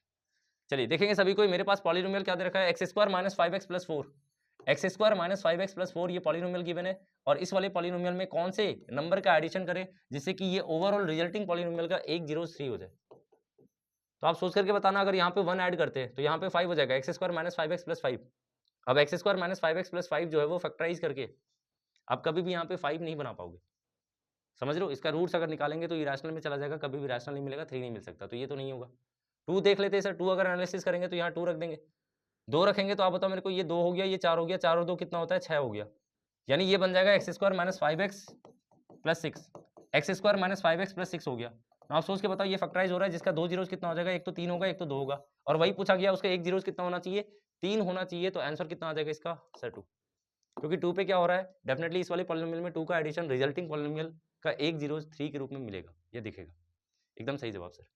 The quadratic polynomial the sum of the zeros is -5 and their product is 6 is. देखो डायरेक्ट फॉर्मूला बेस्ड सवाल पूछ दिया आपसे, वो पॉलिनोमियल पूछा हुआ है जिसके जीरोज का सम -5 और उसी दो जीरोज का प्रोडक्ट 6 आना चाहिए। तो आप सोच के बताओ, सम ऑफ द जीरोज गिवन है, लेट्स से मान लेते हैं रिक्वायर्ड पॉलिनोमियल का जीरोज अल्फा बीटा है, तो सवाल के हिसाब से सम ऑफ द जीरोज गिवन है -5 और product of the zeros that is alpha into beta given है 6। ना सोच के बताना सर, यहाँ पे पॉलिनोमियल अगर आपको फाइंड करना है तो फॉर्मूला क्या होता है? तो the required polynomial will be given by x² minus of sum of the zeros that is -5x plus product of the zeros that is 6। तो x² + 5x और +6, x² + 5x और +6, ऑप्शन नंबर ए। चलिए अगले सवाल पे चलेंगे फटाफट से। अगला सवाल ये रहा सर आपके सामने। If one of the zeros of the polynomial 6x² + 37x minus का k -2 is reciprocal of the other, find the value of k। देखो सवाल अगर आप ध्यान से देखोगे तो कुछ भी नहीं है, एकदम आसान सवाल दे रखा है, दो जीरोस के बीच में रिलेशन दे रखा है और कहीं ना कहीं एक आर्बिट्ररी कांस्टेंट इन्वॉल्व करके उसका वैल्यू पूछा हुआ है। ऐसे हर एक टाइप के सवाल में आपको रिलेशन ही यूज करना है, आपको केवल रिलेशन यूज कर देना है, ठीक है। चलिए, और सवाल मैंने केवल और केवल उसी पैटर्न, उसी फॉर्मेट और उसी लेवल में लिया हुआ है जिस लेवल में सवाल पूछा जा रहा है और पूछा जाएगा। ऐसा भी नहीं कि वास्ट सवाल लेकर के और आप करने बैठ जाओ और आपसे बन ही नहीं रहा है। कॉन्फिडेंस भी आपका क्या होगा, गिरेगा और आप सवालों को अच्छे तरीके से टैकल नहीं कर पाओगे। इवन ये भी होगा कि एग्जामिनेशन में आप जाना सवाल भी अच्छे तरीके से आप नहीं कर पा रहे हो। तो इसलिए उतना भी लेवल का क्वेश्चन नहीं करना है आपको, केवल और केवल उसी लेवल और उसी पैटर्न पे बने रहना है जिस बेस्ड पैटर्न पे सवाल सीबीएसई पूछा जा रहा है और पूछ रहा है, ठीक है। और उसी पे मैंने लिया हुआ है। जैसे यहाँ पे ये बोल रहा है सर कि पॉलिनोमियल ये दे रखा है और इसका एक जीरो जो है वो रेसिप्रोकल है दूसरा जीरोस का। मान लेते हैं इसका एक जीरोस अल्फा है तो दूसरा जीरोस क्या हो जाएगा, रेसिप्रोकल, दैट इज 1/अल्फा। नो अल्टीमेटली ऐसे हर एक सवाल में क्या यूज करना है, product of the zeros. Product of the zeros we know sir की क्या होता है, product of the zeros is given by, अच्छा प्रोडक्ट ही क्यों लिया, क्योंकि यहाँ पे अल्फा है और यहाँ पे 1/अल्फा है। अल्फा मेरे को नहीं पता है क्या होगा क्या नहीं होगा, हालांकि आप निकाल भी नहीं पाओगे क्योंकि इसमें आर्बिट्ररी कांस्टेंट यूज कर रखा है। तो सर ऐसे सवालों में होगा क्या ना कि प्रोडक्ट करने से ये जो अल्फा है ये एलिमिनेट कर जाएगा, सॉरी। अगर ये एलिमिनेट करेगा तो बताओ इन दोनों का प्रोडक्ट किसके इक्वल होगा, सर इन दोनों का प्रोडक्ट इक्वल होता है हमेशा c/a के इक्वल। c वैल्यू कितना आ रहा है, -k-2, नीचे आ जाएगा 6। तो यहाँ से अल्फा कैंसिल कर लेगा, अल्फा से अल्फा कैंसिल करेंगे तो डेफिनेटली आ जाएगा ये 6 इज इक्वल टू कितना आ जाएगा, -k-2, माइनस इधर ले आओ, -6 इज इक्वल टू k-2, तो sir k is equal to कितना आ जाएगा, -4, और ये मेरा आंसर आ जाएगा। k इज इक्वल टू कितना आ गया, -4 आ गया, और यही मेरा सवाल का क्या हो जाएगा, जवाब हो जाएगा। समझ गए सभी कोई, बेहद ही सही, बेहद ही सही। चलिए अगले सवाल पे चलेंगे फटाफट से। अगला सवाल, हर एक सवाल को करने का कोशिश करना है, खुद से करने का कोशिश करना है, ठीक है। अगर आप कर पा रहे हो तो बेहतर है, और नहीं कर पा रहे हो तो सर थोड़ा सा आपको मेहनत करने का जरूरत है क्योंकि अब समय उतना रहा नहीं, ठीक है। तो ये सवाल हमने कर लिया इसको अच्छे तरीके से। अगले सवाल पे चलेंगे, क्वेश्चन संख्या 10। Sir find the zeros of the quadratic polynomial x² - 15 and verify the relation between the zeros and coefficient of the polynomial. इतना आसान सवाल, और इस बेस्ड सवाल आप देखने लग पीछे जितने भी साल में एग्जाम मतलब लिया गया, पिछले 4 साल 5 साल का उठा लो, लगभग हर टाइप के पेपर पे ये वाला सवाल दिख जाता है।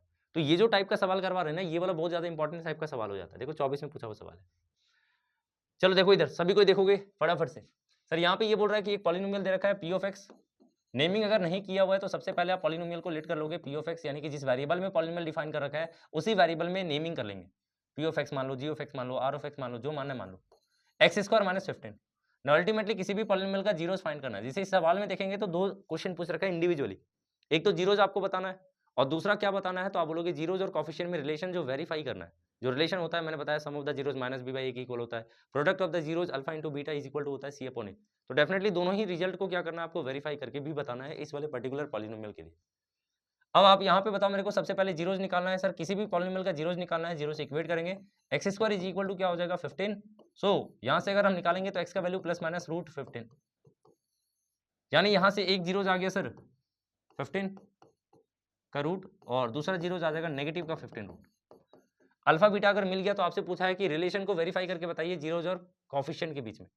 पहली बात तो रिलेशन क्या होता है, पहला रिलेशन होता है alpha plus beta that is sum of the zeros. Verify करने का मतलब ये होगा कि आप वहां पे सम लेकर के चलोगे और आप दिखाओगे कि हाँ अल्फा प्लस बीटा इक्वल होगा -b बाई a के। चलिए सर फटाफट से देखेंगे, यहाँ पे अल्फा प्लस बीटा करेंगे तो डेफिनेटली क्या दिखेगा sir, alpha plus beta sir √15 plus beta कितना है -√15, कैंसिल कर आंसर कितना आ जाएगा 0, और 0 को लिखा जा सकता है -0 बाई a कितना था 1। क्या आपको दिख रहा है, यहाँ से अगर कंपेयर कर लोगे तो a वैल्यू 1 हो जाएगा, b वैल्यू सर 0 हो जाएगा, और c वैल्यू कितना हो जाएगा -15। ना अल्टीमेटली यहाँ पे आप देखोगे माइनस तो ठीक है सर, 0 को क्या लिख सकते हैं, 0 बेसिकली b वैल्यू था तो यहाँ पे b लिख सकते हैं, और 1 क्या था तो आप बोलोगे सर 1 a था एक्चुअली में, तो यहाँ पे इसके प्लेस पे a लिख सकते हैं। तो अल्फा प्लस बीटा किसके इक्वल हो जाएगा, -b बाई a के इक्वल हो जाएगा, और हेंस यही तो रिजल्ट होता है हाँ सर कि सम ऑफ द जीरो जो होता है वो -b/a के इक्वल होता है, जैसा कि आपको दिख रहा होगा, ठीक है। चलिए अगले सवाल पे चलेंगे, या अगले बात को प्रूव करेंगे कि यहाँ पे अल्फा इंटू बीटा किसके इक्वल होगा। तो product of the zero should be equal to c/a, यानी आप इस बात को लेकर के चलोगे और दिखाओगे कि c/a के इक्वल आ रहा है। कैसे करेंगे, चलिए फटाफट से देखोगे सभी कोई, sir alpha into beta, alpha का वैल्यू कितना आ गया √15, सर बीटा का वैल्यू कितना आ गया माइनस का √15 ना, दोनों को जैसे ही प्रोडक्ट करेंगे तो डेफिनेटली माइनस का 15। अब ये अगर माइनस का 15 आ रहा है तो क्या यहाँ पे ये c अपॉन a के इक्वल आ रहा है, तो सर माइनस का 15 कुछ और नहीं बल्कि c वैल्यू है, चेक कर लो सर, ये रहा c वैल्यू, c वैल्यू कितना आ रहा है माइनस का 15, बिल्कुल सेटिस्फाई कर रहा है। नीचे कुछ नहीं है, नीचे 1 होता है हिडन, तो नीचे 1 अगर हिडन होता है तो 1 के प्लेस पे क्या लिख सकते हैं a, क्योंकि a का वैल्यू भी 1 है, तो अल्फा इंटू बीटा किसके इक्वल आ गया सर, c अपॉन a के इक्वल आ गया। और यही बात होता है यहाँ पे कि प्रोडक्ट करने पर c अपॉन a के इक्वल आना चाहिए किसी भी क्वाड्रेटिक पॉलिनोमियल। आप देख लो दोनों ही बात जो है वो वेरीफाई हो गया, तो हेंस वेरीफाई लिख करके चीजों को फिनिश कर देना है और आपका मार्क्स मिल जाएगा। इतना आसान और इस पेज पे सवाल पूछा जाता है, ठीक है। चलिए सर समझ गए होंगे, आगे चलेंगे अगले सवाल पे, और अगला सवाल आपका ये रहा, देखो इधर, देखो फॉर्मूला बेस्ड सवाल है, अभी जस्ट मैंने इस टाइप के सवाल को करवाया हुआ था। आपको एक क्वाड्रेटिक पॉलिनोमियल फॉर्म करके बताना है जिनके जीरोज का सम -3 और उन्हीं के प्रोडक्ट का वैल्यू 2 मिलना चाहिए। अगर हम बात करेंगे यहाँ पे 2 जीरोज सर, तो 2 जीरोज मान लेते हैं, अल्फा है और एक क्या है बीटा है। We'll assume that the zeros of the required polynomial be alpha and beta. Now, according to question अगर आप ध्यान से एनालिसिस करोगे तो जीरोस का सम गिवन है, that is alpha plus beta given है -3, एंड वही अगर हम बात करें अल्फा का, alpha into beta that is zeros का प्रोडक्ट गिवन है 2। हाँ सर, तो आपसे पूछा है देन रिक्वायर्ड पॉलिनोमियल, यानी कि वो पॉलिनोमियल बताना है जिसके 2 जीरोस ये दोनों होंगे। तो required polynomial is given bye the formula, पढ़ रखे हम लोग, required polynomial is given bye the formula k times of x square minus sir zeros का सम मल्टीप्लीकेशन x प्लस जीरोस का प्रोडक्ट ना। अल्टीमेटली यहाँ से अगर हम बात करेंगे तो k रहने देंगे, x square minus alpha plus beta का वैल्यू कितना आ रहा था -3 into x and plus alpha into beta that is 2। Solve करेंगे तो यहाँ पे k x square minus minus क्या हो गया +3x और +2, वेयर k क्या होगा, वेयर इस बात को मेंशन करना होगा, k क्या होगा, कोई भी रियल नंबर होगा एक्सेप्ट 0, 0 नहीं हो सकता, समझ रहे ना, क्योंकि अगर 0 ले लिए तो गायब हो जाएगा ना, पॉलिनोमियल एग्जिस्ट करने के लिए k कुछ भी हो सकता है एक्सेप्ट 0। और ऐसे हर एक टाइप के पॉलिनोमियल को डिफाइन कर पाएंगे जिनका 2 जीरोज -3 और 2 मिलेगा ही मिलेगा। चलिए उम्मीद करते हैं समझ में आ गया होगा, इतना आसान सवाल है, ठीक है, क्लियर है सभी को, अरे क्लियर है, सॉरी -3 + 2 करेंगे ना, -3 + 2 करेंगे -1 आ जाएगा, और यहाँ पे अल्फा इंटू बीटा करेंगे, अच्छा नहीं नहीं सही है ना, अल्फा डायरेक्टली सम दे रखा है, यहाँ पे जीरोज गिवन नहीं है, सम गिवन है, सम गिवन है तो -3 गिवन है, तो बिना सोचे रख देना ना, अल्फा प्लस बीटा -3 हो गया, अल्फा इंटू बीटा 2 हो गया, बस रख देना था, एकदम सही जवाब है, ठीक है, यही मेरा सवाल का जवाब हो जाएगा। और ऐसा फॉर्मुला बेस्ड सवाल ही केवल और केवल आपसे पूछा जा रहा है 2 मार्क्स में, समझ रहे हो, या 1 मार्क्स में फॉर्मुला बेस्ड सवाल पूछा जा रहा है। अगले सवाल पे चलेंगे, अगला सवाल यहाँ पे ये है कि के किस वैल्यू पे ये पॉलिनोमियल का जो जीरोज का सम होगा उसके प्रोडक्ट का हाफ होना चाहिए, ठीक है। चलिए देखते हैं सर, सबसे पहले यहाँ पे बोल रहा है कि जीरोज, जैसे ही जीरोज जिक्र कर ले, पहली बात तो पॉलिनोमियल का नेमिंग नहीं करा हुआ है, सबसे पहले पॉलिनोमियल को लेट कर लिया करो, तो let p of x be the polynomial which is given as x square minus of k plus 6 times of x plus 2 times of 2k minus 1। Now ultimately यहाँ से अगर आप देखोगे तो ये जीरोज हो गया, सॉरी पॉलिनोमियल हो गया, इस वाले पॉलिनोमियल का 2 जीरोज कुछ ना कुछ होगा, तो विल लेट कि यहाँ पे इसका जीरोज अल्फा है और एक बीटा है, ये अल्फा है और एक बीटा है, ये दोनों क्या हो गया, इसका जीरोज हो गया। सवाल के हिसाब से अगर आप पढ़ोगे ध्यान से तो इस वाले पॉलिनोमियल का जीरोज का सम उसके प्रोडक्ट से हाफ है, प्रोडक्ट का क्या है, हाफ है। तो चलो सर क्वेश्चन के हिसाब से अगर आप ध्यान से एनालिसिस करोगे तो sum of the zeros that is alpha plus beta जो होगा वो उन्हीं 2 जीरोज के प्रोडक्ट का हाफ है, that is alpha into beta का हाफ है। अब यहाँ से बताओ मेरे को, अल्फा प्लस बीटा अगर आप निकालोगे तो आराम से निकाल सकते हो by using the relation between the coefficient and zeros, since we know कि यहाँ पे अल्फा प्लस बीटा कितना आ जाएगा सर, रिलेशन यूज कर लो सर, जीरोज का सम, हाँ तो जीरोज का सम क्या होता है सर -b/a, अब b में माइनस ऑलरेडी छिपा हुआ है तो माइनस ऑफ माइनस प्लस कर लेगा, यानी b/a, यानी b/a कितना आ जाएगा 6k + 6/1 दैट इज k + 6। और यहाँ से अगर अल्फा इंटू बीटा निकालेंगे तो अल्फा इंटू बीटा का वैल्यू कितना आ जाएगा c/a, c का वैल्यू कितना आ रहा है 2 टाइम्स ऑफ 2k - 1 और नीचे 1 हो जाएगा, लिखने का जरूरत ही नहीं है। नाउ अल्फा प्लस बीटा मिल गया, अल्फा इंटू बीटा मिल गया, डायरेक्टली क्या करना है उन वैल्यूज को यहाँ पे रिलेशन पे सेटिस्फाई करवा देना है जो क्वेश्चन में रिलेशन होल्ड कर रहा था, that is alpha plus beta कितना आ गया sir k + 6, k + 6 will be equal to 1/2 times product of the zeros that is 2 times of 2k - 1, 2 times of 2k - 1 sir, 2 से 2 कैंसिल और यहाँ से 2k - k will be equal to 6 और 1 कितना हो जाएगा 7, तो k इज इक्वल टू 7 पे ये जो मेरा पॉलिनोमियल फॉर्म होंगे उस पॉलिनोमियल के दोनों जीरोज में ये कंडीशन होल्ड कर रहा होगा कि उनके जीरोज का सम उसी 2 जीरोज के प्रोडक्ट का हाफ आ रहा होगा। चलिए अगले सवाल पे चलेंगे सर फटाफट से, अगला सवाल 13 नंबर, देखो इधर, इफ द पॉलिनोमियल 6x का power 4 plus 8x cube plus 17x square plus 21x plus 7, ये जो पॉलिनोमियल दे रखा है इतना बड़ा सा, इस वाले पॉलिनोमियल को डिवाइड किया गया एक दूसरे पॉलिनोमियल से जो कि क्वाड्रेटिक है, तो आपसे बोलता है कि इसमें रिमाइंडर जो निकलता है या निकल करके आता है वो ax प्लस बी आता है, तो a और b का वैल्यू बताइए सर क्या होगा और क्या नहीं। चलिए देखेंगे सभी। देखो इसमें कुछ नहीं करना है, डिवीजन एल्गोरिथम यूज कर देना है कि एक पॉलिनोमियल गिवन है p ऑफ x, सबसे पहले पॉलिनोमियल लेट कर लिया करो p ऑफ x।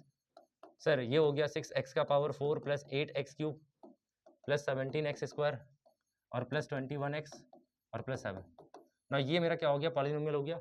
दूसरा पॉलिनोमियल जो गिवन है इसको भी नेम कर लेते हैं sir g of x is equal to क्या दिया हुआ है 3x square plus 4x plus 1 ना। अब इसके बाद क्या करना है, दो ही पॉलिनोमियल दे रखा है, क्वेश्चन के हिसाब से इस वाले पॉलिनोमियल को इस वाले पॉलिनोमियल से डिवाइड करना है और डिवाइड करने के बाद जो रिमाइंडर बचता है वो बचना चाहिए ax plus B.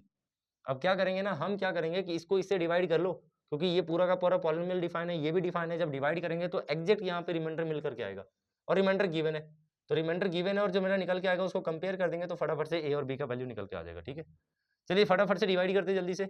when p of x is divided by when p of x is divided by when p of x is divided by g of x when p of x is divided by g of x then divide करके बताते हैं। हालांकि आप लिख सकते हो we get q of x as quotient and r of x as remainder, ये बात आप लिख सकते हो यहाँ पे।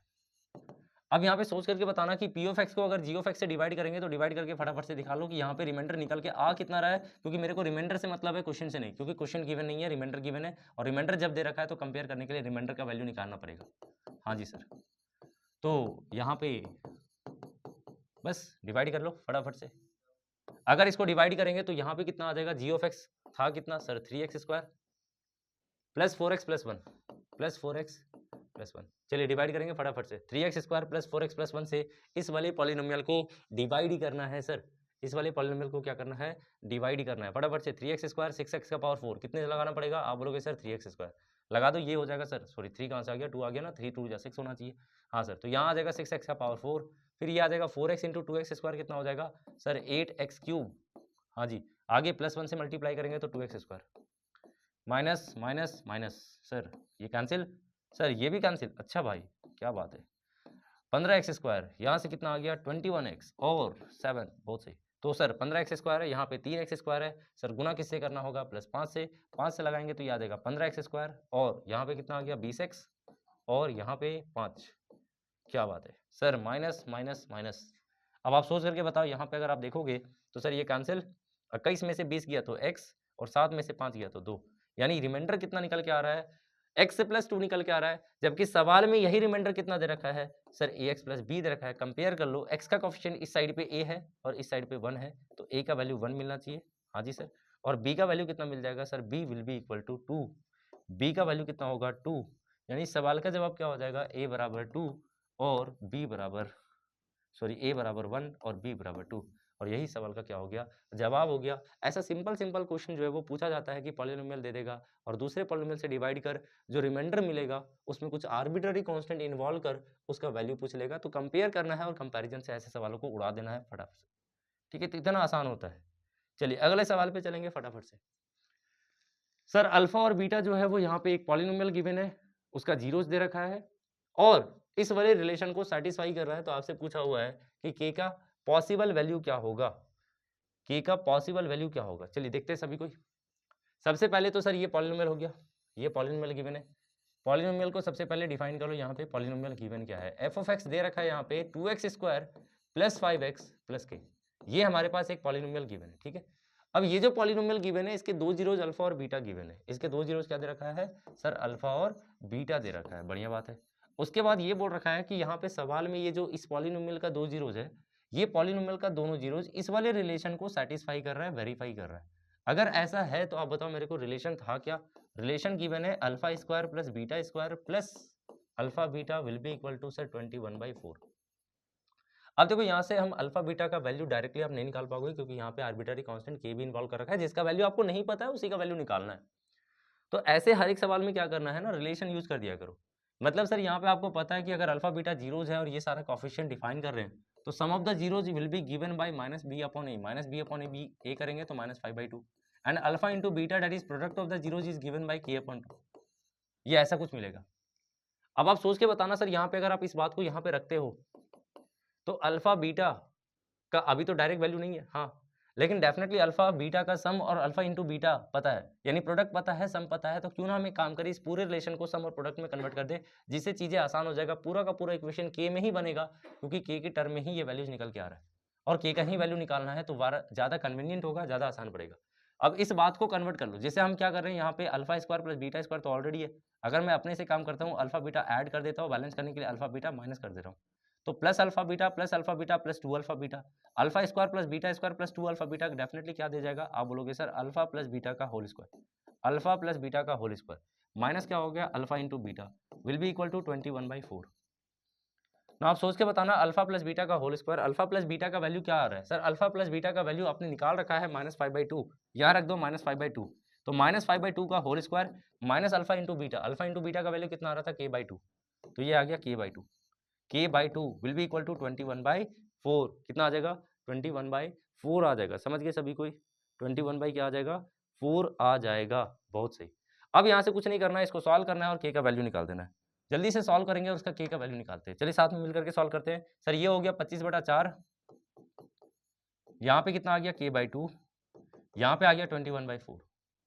यहाँ से अगर हम सॉल्व करेंगे तो सर यहाँ 4 है, यहाँ 2 है, यहाँ 4 है, अच्छा नहीं लग रहा है, तो यहाँ भी 4 बना लेते हैं, 2 से ऊपर नीचे गुना कर लेते हैं।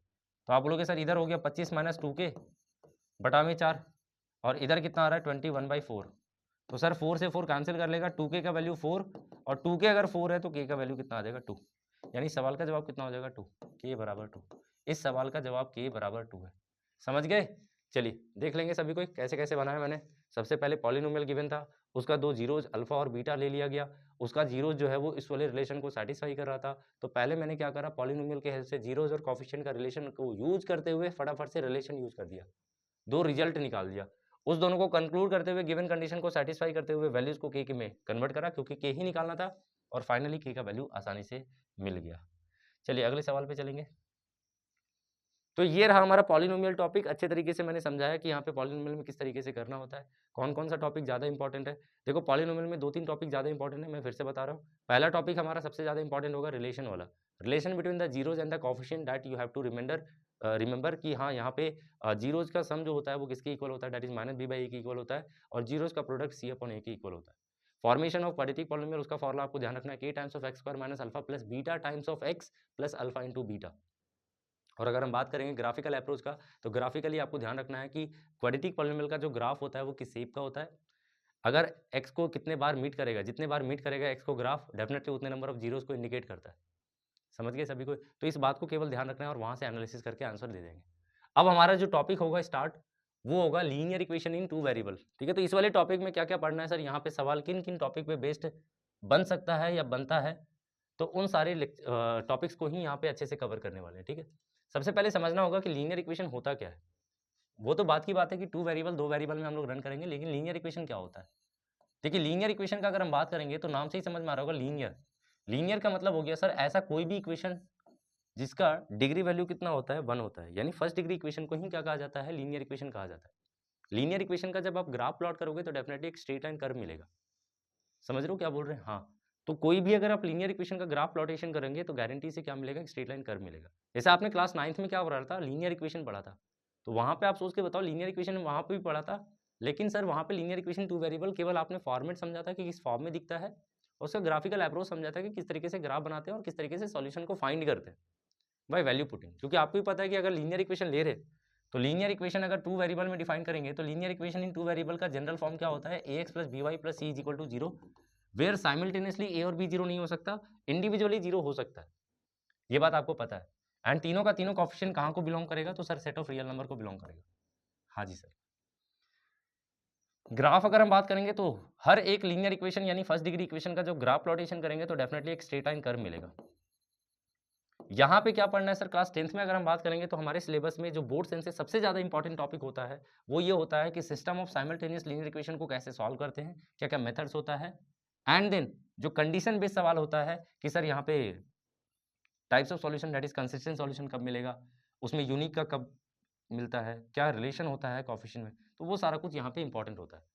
सबसे पहले यहाँ पे समझेंगे सर कि linear equation, system of linear equation क्या कहलाता है। सिस्टम का मतलब ही होता है सर कि यहाँ पे अगर आप दो या दो से ज्यादा number of linear equation two variable को एक साथ देखना स्टार्ट करते हो, कंबाइन करना स्टार्ट करते हो, तो कॉम्बिनेशन जो होता है उस पूरे को कलेक्टिवली क्या कहा जाएगा, system. And that system of linear equation will always have two और more than two linear equation two variable और मोर वेरिएबल। अब हमारे सिलेबस में केवल और केवल दो ही इक्वेशन पे काम करना है। लाइक मान लो सर कि एक इक्वेशन है a1x plus b1y plus c1 equal to 0, where यहाँ सारा का सारा क्या होगा, रियल नंबर में जाएगा। और दूसरा इक्वेशन है a2x plus b2y plus c2 is equal to 0। तो ये हमारे पास दो इक्वेशन हो गया, जो दोनों ही क्या है, linear equation in two variable है। जिस फॉर्मेट में सवाल आएगा आपके सिलेबस में, केवल उसी फॉर्मेट को मैं बता रहा हूँ अच्छे तरीके से। नो अल्टीमेटली यहाँ पे अगर आप बात करते हो सर कि ये जो हमारे पास दो linear equation in two variable दिख रहा होगा, इन दोनों को कलेक्टिवली अगर रीड करना स्टार्ट करेंगे या देखना स्टार्ट करेंगे तो इसी को कहा जाता है सिस्टम। यानी system of simultaneous linear equation क्या होता है, तो मैंने बताया कि दो या दो से ज्यादा लीनियर इक्वेशन टू वेरिएबल को अगर एक साथ लिखेंगे और एक साथ देखना स्टार्ट करते हैं तो वो एक सिस्टम क्रिएट करता है, and that is said to be the system of simultaneous linear equation. इसका सॉल्यूशन क्या होगा, इसको समझना होगा। देखो, किसी भी लीनियर इक्वेशन का solution basically pair of variable x and y होता है जो इक्वेशन को सेटिस्फाई करता है। यहाँ पे अगर एक लीनियर इक्वेशन है, दो वेरिएबल है, तो जितना इक्वेशन उससे ज्यादा अगर नंबर ऑफ वेरिएबल है तो डेफिनेटली वहां पे यूनिक सॉल्यूशन कभी नहीं मिलेगा। ऐसे multiple values of x and y का पेयर आप खोज पाओगे जो उस इक्वेशन को सेटिस्फाई कर रहा होगा। यानी उस हर टाइप के इक्वेशन का सॉल्यूशन की संख्या एक से ज्यादा होता है, यानी कि आप बोल सकते हो बहुत सारा होता है, इनफिनाइट को जाता है। यहाँ पे अगर हम बात करेंगे तो सिस्टम ऑफ लीनियर इक्वेशन जो आपके पास सिस्टम क्रिएट कर रहा है, इसका सॉल्यूशन क्या होगा। इसका सॉल्यूशन भी बेसिकली कुछ उसी तरीके से होगा, एक्स और वाई, क्योंकि दो दो वेरिएबल इन्वॉल्व हो रहा है इस पूरे के पूरे इक्वेशन में, तो दोनों वेरिएबल के पेयर वैल्यूज को ही सॉल्यूशन कहा जाएगा। लेकिन क्या हर टाइप के पेयर वैल्यूज इसका सॉल्यूशन कहलाएगा, तो मेरा जवाब होगा नहीं। केवल और केवल एक्स और वाई के वही टाइप के पेयर वैल्यूज इसका सॉल्यूशन कहलाएगा जिन पेयर वैल्यूज पे ये दोनों इक्वेशन क्या कर जाए, सेटिस्फाई कर जाए साइमल्टेनियसली। और इसलिए बोलते हैं simultaneous system of linear equation. यानी एक्स और वाई का ऐसा पेयर वैल्यूज जो इसको भी इंडिविजुअली सेटिस्फाई कर जाए और इसको भी इंडिविजुअली सेटिस्फाई कर दे, वही पेयर वैल्यूज इस इक्वेशन का, इस पूरे system of simultaneous linear equation का सॉल्यूशन कहलाएगा। आई थिंक समझ गए होंगे सॉल्यूशन क्या होता है। अब ये सॉल्यूशन का संख्या एक भी मिल सकता है और एक से ज्यादा भी मिल सकता है, और ऐसा भी हो सकता है कि ये system of simultaneous linear equation का एक भी सॉल्यूशन ना मिले। अब यही हमें समझना है कि सर यहाँ पे system of simultaneous linear equation का सॉल्यूशन किस किस टाइप का मिल सकता है और कब कब कैसा कैसा सॉल्यूशन मिलेगा। सबसे पहले यहाँ पे अगर हम बात करेंगे तो सॉल्यूशन दो तरह का होता है, कंसिस्टेंट और इनकंसिस्टेंट।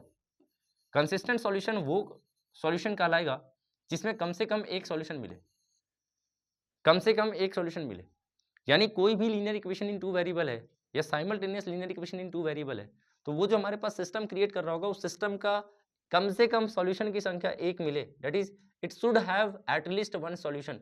एक मिलना चाहिए कम से कम, एक से ज्यादा मिले बेहतर है। अगर एक नहीं मिलेगा या एक भी कम से मिल रहा है तो बेहतर है। यानी अगर सॉल्यूशन एग्जिस्ट कर रहा है, चाहे एक हो या एक से ज्यादा हो, डजंट मैटर, अगर सॉल्यूशन एग्जिस्ट कर रहा है तो ऐसे हर एक linear equation in two variable का सॉल्यूशन को क्या कहा जाएगा, कंसिस्टेंट सॉल्यूशन कहा जाएगा। That means that linear equation is said to be have consistent solution. अब इसमें दो कैटेगरी होता है, अगर एक सॉल्यूशन है तो यूनिक सॉल्यूशन, और एक से ज्यादा यानी multiple number of solution, infinite number of solution है तो वहां पे इन्फिनिटली मेनी सॉल्यूशन कहा जाएगा। ठीक है। अगर हम बात करते हैं दूसरा टाइप का, तो इनकंसिस्टेंट होता है। इनकंसिस्टेंस को क्या बोलते हैं सर, तो जहां पे एक भी सॉल्यूशन ना मिले, that is no solution. No solution का ही दूसरा नाम क्या है, इनकंसिस्टेंट।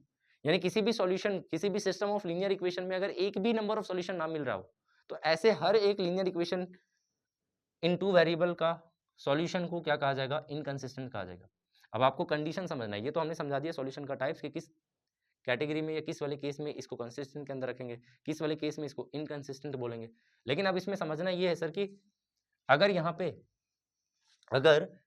पे कंडीशन पूछ ले कि किस कंडीशन में यूनिक सॉल्यूशन होता है, किस कंडीशन में इन्फिनिटली मेनी सॉल्यूशन होता है और किस कंडीशन में यहाँ पे नो सॉल्यूशन होता है, तो वो कंडीशन बेहद ज्यादा इंपॉर्टेंट हो जाता है। अब वो कंडीशन क्या होता है, ध्यान से समझने का कोशिश करोगे।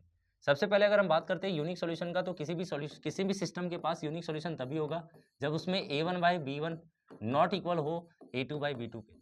यानी जो वेरिएबल दिख रहा है ना आपके पास, ये जो वेरिएबल दिख रहा है आपके पास, इस वेरिएबल के कोएफिशिएंट का रेशियो क्या होना चाहिए, कभी भी इक्वल नहीं होना चाहिए। अगर प्रोपोर्शनल नहीं है, इक्वल नहीं है, तो ऐसे हर एक केस में जो सिस्टम हमारे पास मिलेगा उस सिस्टम का सॉल्यूशन कैसा होगा, यूनिक होगा। बहुत सही। दूसरा आपको ध्यान रखना है कि सर कब हमारे पास इन्फिनिटली मेनी सॉल्यूशन होगा, कब सॉल्यूशन की संख्या सर एक से ज्यादा मिलेगा। तो ऐसे हर एक सवाल में आपको कंडीशन ध्यान रखना है कि सिस्टम ऑफ लीनियर इक्वेशन के पास इन्फिनिटली मेनी सॉल्यूशन तब होता है जब a1 से b1 का रेशियो बराबर हो जाए A2 से B2 का रेशियो और ये बराबर हो जाए A3 से B3 का रेशियो। अगर ऐसा है तो हाँ सर, पूरा का पूरा सिस्टम के पास बहुत सारा सॉल्यूशन मिलेगा, यानी इन्फिनिटी मिनी मिलेगा। और तीसरा होता है sir no solution, that is inconsistent solution. No solution कब होगा ये भी बता दो सर। तो इनकंसिस्टेंट यानी कि नो सॉल्यूशन तब होता है जब A1 से B1 का रेशियो बराबर हो A2 से B2 का रेशियो, लेकिन नॉन इक्वल हो सर A3 से B3 का रेशियो। यानी पहला दो रेशियो तो इक्वल होगा लेकिन तीसरे के इक्वल नहीं होगा। ऐसे केसेस में सिस्टम के पास एक भी सॉल्यूशन नहीं मिलता है। अब ये कंडीशन जो मैंने बताया ये बेहद ज़्यादा इंपॉर्टेंट है, ये कंडीशन बेस्ड होता है और इस पे सवाल बनना ही बनना है। मोस्ट इंपॉर्टेंट टॉपिक यही है हमारा, इस पूरे के पूरे चैप्टर में सबसे ज़्यादा सवाल यहाँ से बनना है। एक ग्राफ से बनेगा, सॉल्यूशन फाइंड करने के लिए ग्राफिकल अप्रोच दे सकता है और यहाँ पे ये कंडीशन बेस्ड ज़्यादा इंपॉर्टेंट होता है, तो ये आपको ध्यान रखना है। फिर से रिपीट कर रहे हैं, किसी भी सिस्टम ऑफ लीनियर इक्वेशन के पास यूनिक सॉल्यूशन कब होता है? जब पहला दो रेशियो इक्वल ना हो, दैट इज A1 से B1 का रेशियो नॉन इक्वल हो A2 से B2 का रेशियो। लेकिन अगर हम बात करें इन्फिनिटी मेनी सॉल्यूशन कब होता है, तो A1 से B1 का रेशियो बराबर हो A2 से B2 का रेशियो और बराबर होना चाहिए A3 से B3 का रेशियो। अगर ये तीनों ही रेशियो आपस में बराबर है तो ऐसे केसेस में उस सिस्टम के पास इन्फिनिटली मेनी सॉल्यूशन। और अगर नो सॉल्यूशन का बात करेंगे तो पहला दो इक्वल हो और तीसरा इक्वल ना हो। चलिए उम्मीद करते हैं समझ में आ गया होगा। वो सारे ही कॉन्सेप्ट, वो सारे ही चीजें मैंने बता दिया जिस पे बेस्ड सवाल आना ही आना है। अब सीधा सीधी सवाल लेंगे कि सवाल आता किस तरीके से सर, किस किस टाइप का सवाल दिखेगा एग्जामिनेशन में और प्रीवियस में कैसा कैसा सवाल आया गया है। देखो इधर सबसे पहला सवाल, the pair of linear equation, ये जो गिवन है इसके कितने नंबर ऑफ सॉल्यूशन है। नंबर ऑफ सॉल्यूशन जज कैसे करेंगे सर, वही बात है, रेशियो लेना पड़ेगा सबसे पहले। तो फटाफट से क्या करेंगे, यहाँ पे रेशियो ले लेंगे कंपेयर करके। देखो यहाँ पे A1 का वैल्यू 1 है, फटाफट से लिख लो, A1 का वैल्यू 1 है, B1 का वैल्यू कितना है 2 है और C1 का वैल्यू 5 है। सिस्टम ऑफ लीनियर इक्वेशन जो जनरल फॉर्म होता है उसे कंपेयर करके सारे कोएफिशिएंट को छाप लेना है। A2 का वैल्यू सर -3, B2 का वैल्यू कितना है सर, सारे को एक साइड ला दो क्योंकि इक्वल टू 0 फॉर्म में होना चाहिए, तो -6 और C2 का वैल्यू कितना है, तो सर यहाँ से आ जाएगा 1, कितना आ जाएगा 1 आ जाएगा। तो आप चेक करो A1 से A2 का रेशियो कितना आ गया 1/3, दैट इज -1/3। यहाँ से अगर लेंगे तो सर ये भी इक्वल आ रहा है, हाँ, और यहाँ से अगर हम लेंगे तो ये इक्वल नहीं आ रहा है, ये इक्वल नहीं आ रहा है। जी हाँ सर, यानी आप नोटिस कर पा रहे होगे A1 से A2 का रेशियो या A1 से B1 का रेशियो, नहीं सही है ना, A1 से A2 का रेशियो, यहाँ क्या लिख दिया था एक सेकंड, जो पहले लिखा था, ठीक है, उससे हिसाब से देख लेना, मतलब पहला दो रेशियो इक्वल है बट तीसरा इक्वल नहीं है, तो ऐसे में क्या हो जाएगा, नो सॉल्यूशन हो जाएगा। ठीक है, ऐसे में क्या हो जाएगा, नो सॉल्यूशन हो जाएगा। नेमिंग इधर उधर हुआ होगा बट यहाँ पे आपको इसी तरीके से लेना है कि नो सॉल्यूशन होने के लिए पहला दो रेशियो क्या होना चाहिए, इक्वल होना चाहिए और तीसरा इक्वल नहीं होना चाहिए। ठीक है, चलिए अगले सवाल पे चलेंगे। अगला सवाल, the pair of linear equation this represents two lines which are, ये जो हमारे पास पेयर ऑफ लीनियर इक्वेशन दिख रहा है इसमें दो लाइंस को रिप्रेजेंट कर रहा है। ऑब्वियस सी बात है, हाँ सर लीनियर इक्वेशन है, फर्स्ट डिग्री इक्वेशन एक लाइंस को रिप्रेजेंट करता है, तो ये एक लाइन को रिप्रेजेंट करेगा, ये दूसरे को करेगा, तो दो लाइन को रिप्रेजेंट कर रहा है, बहुत से।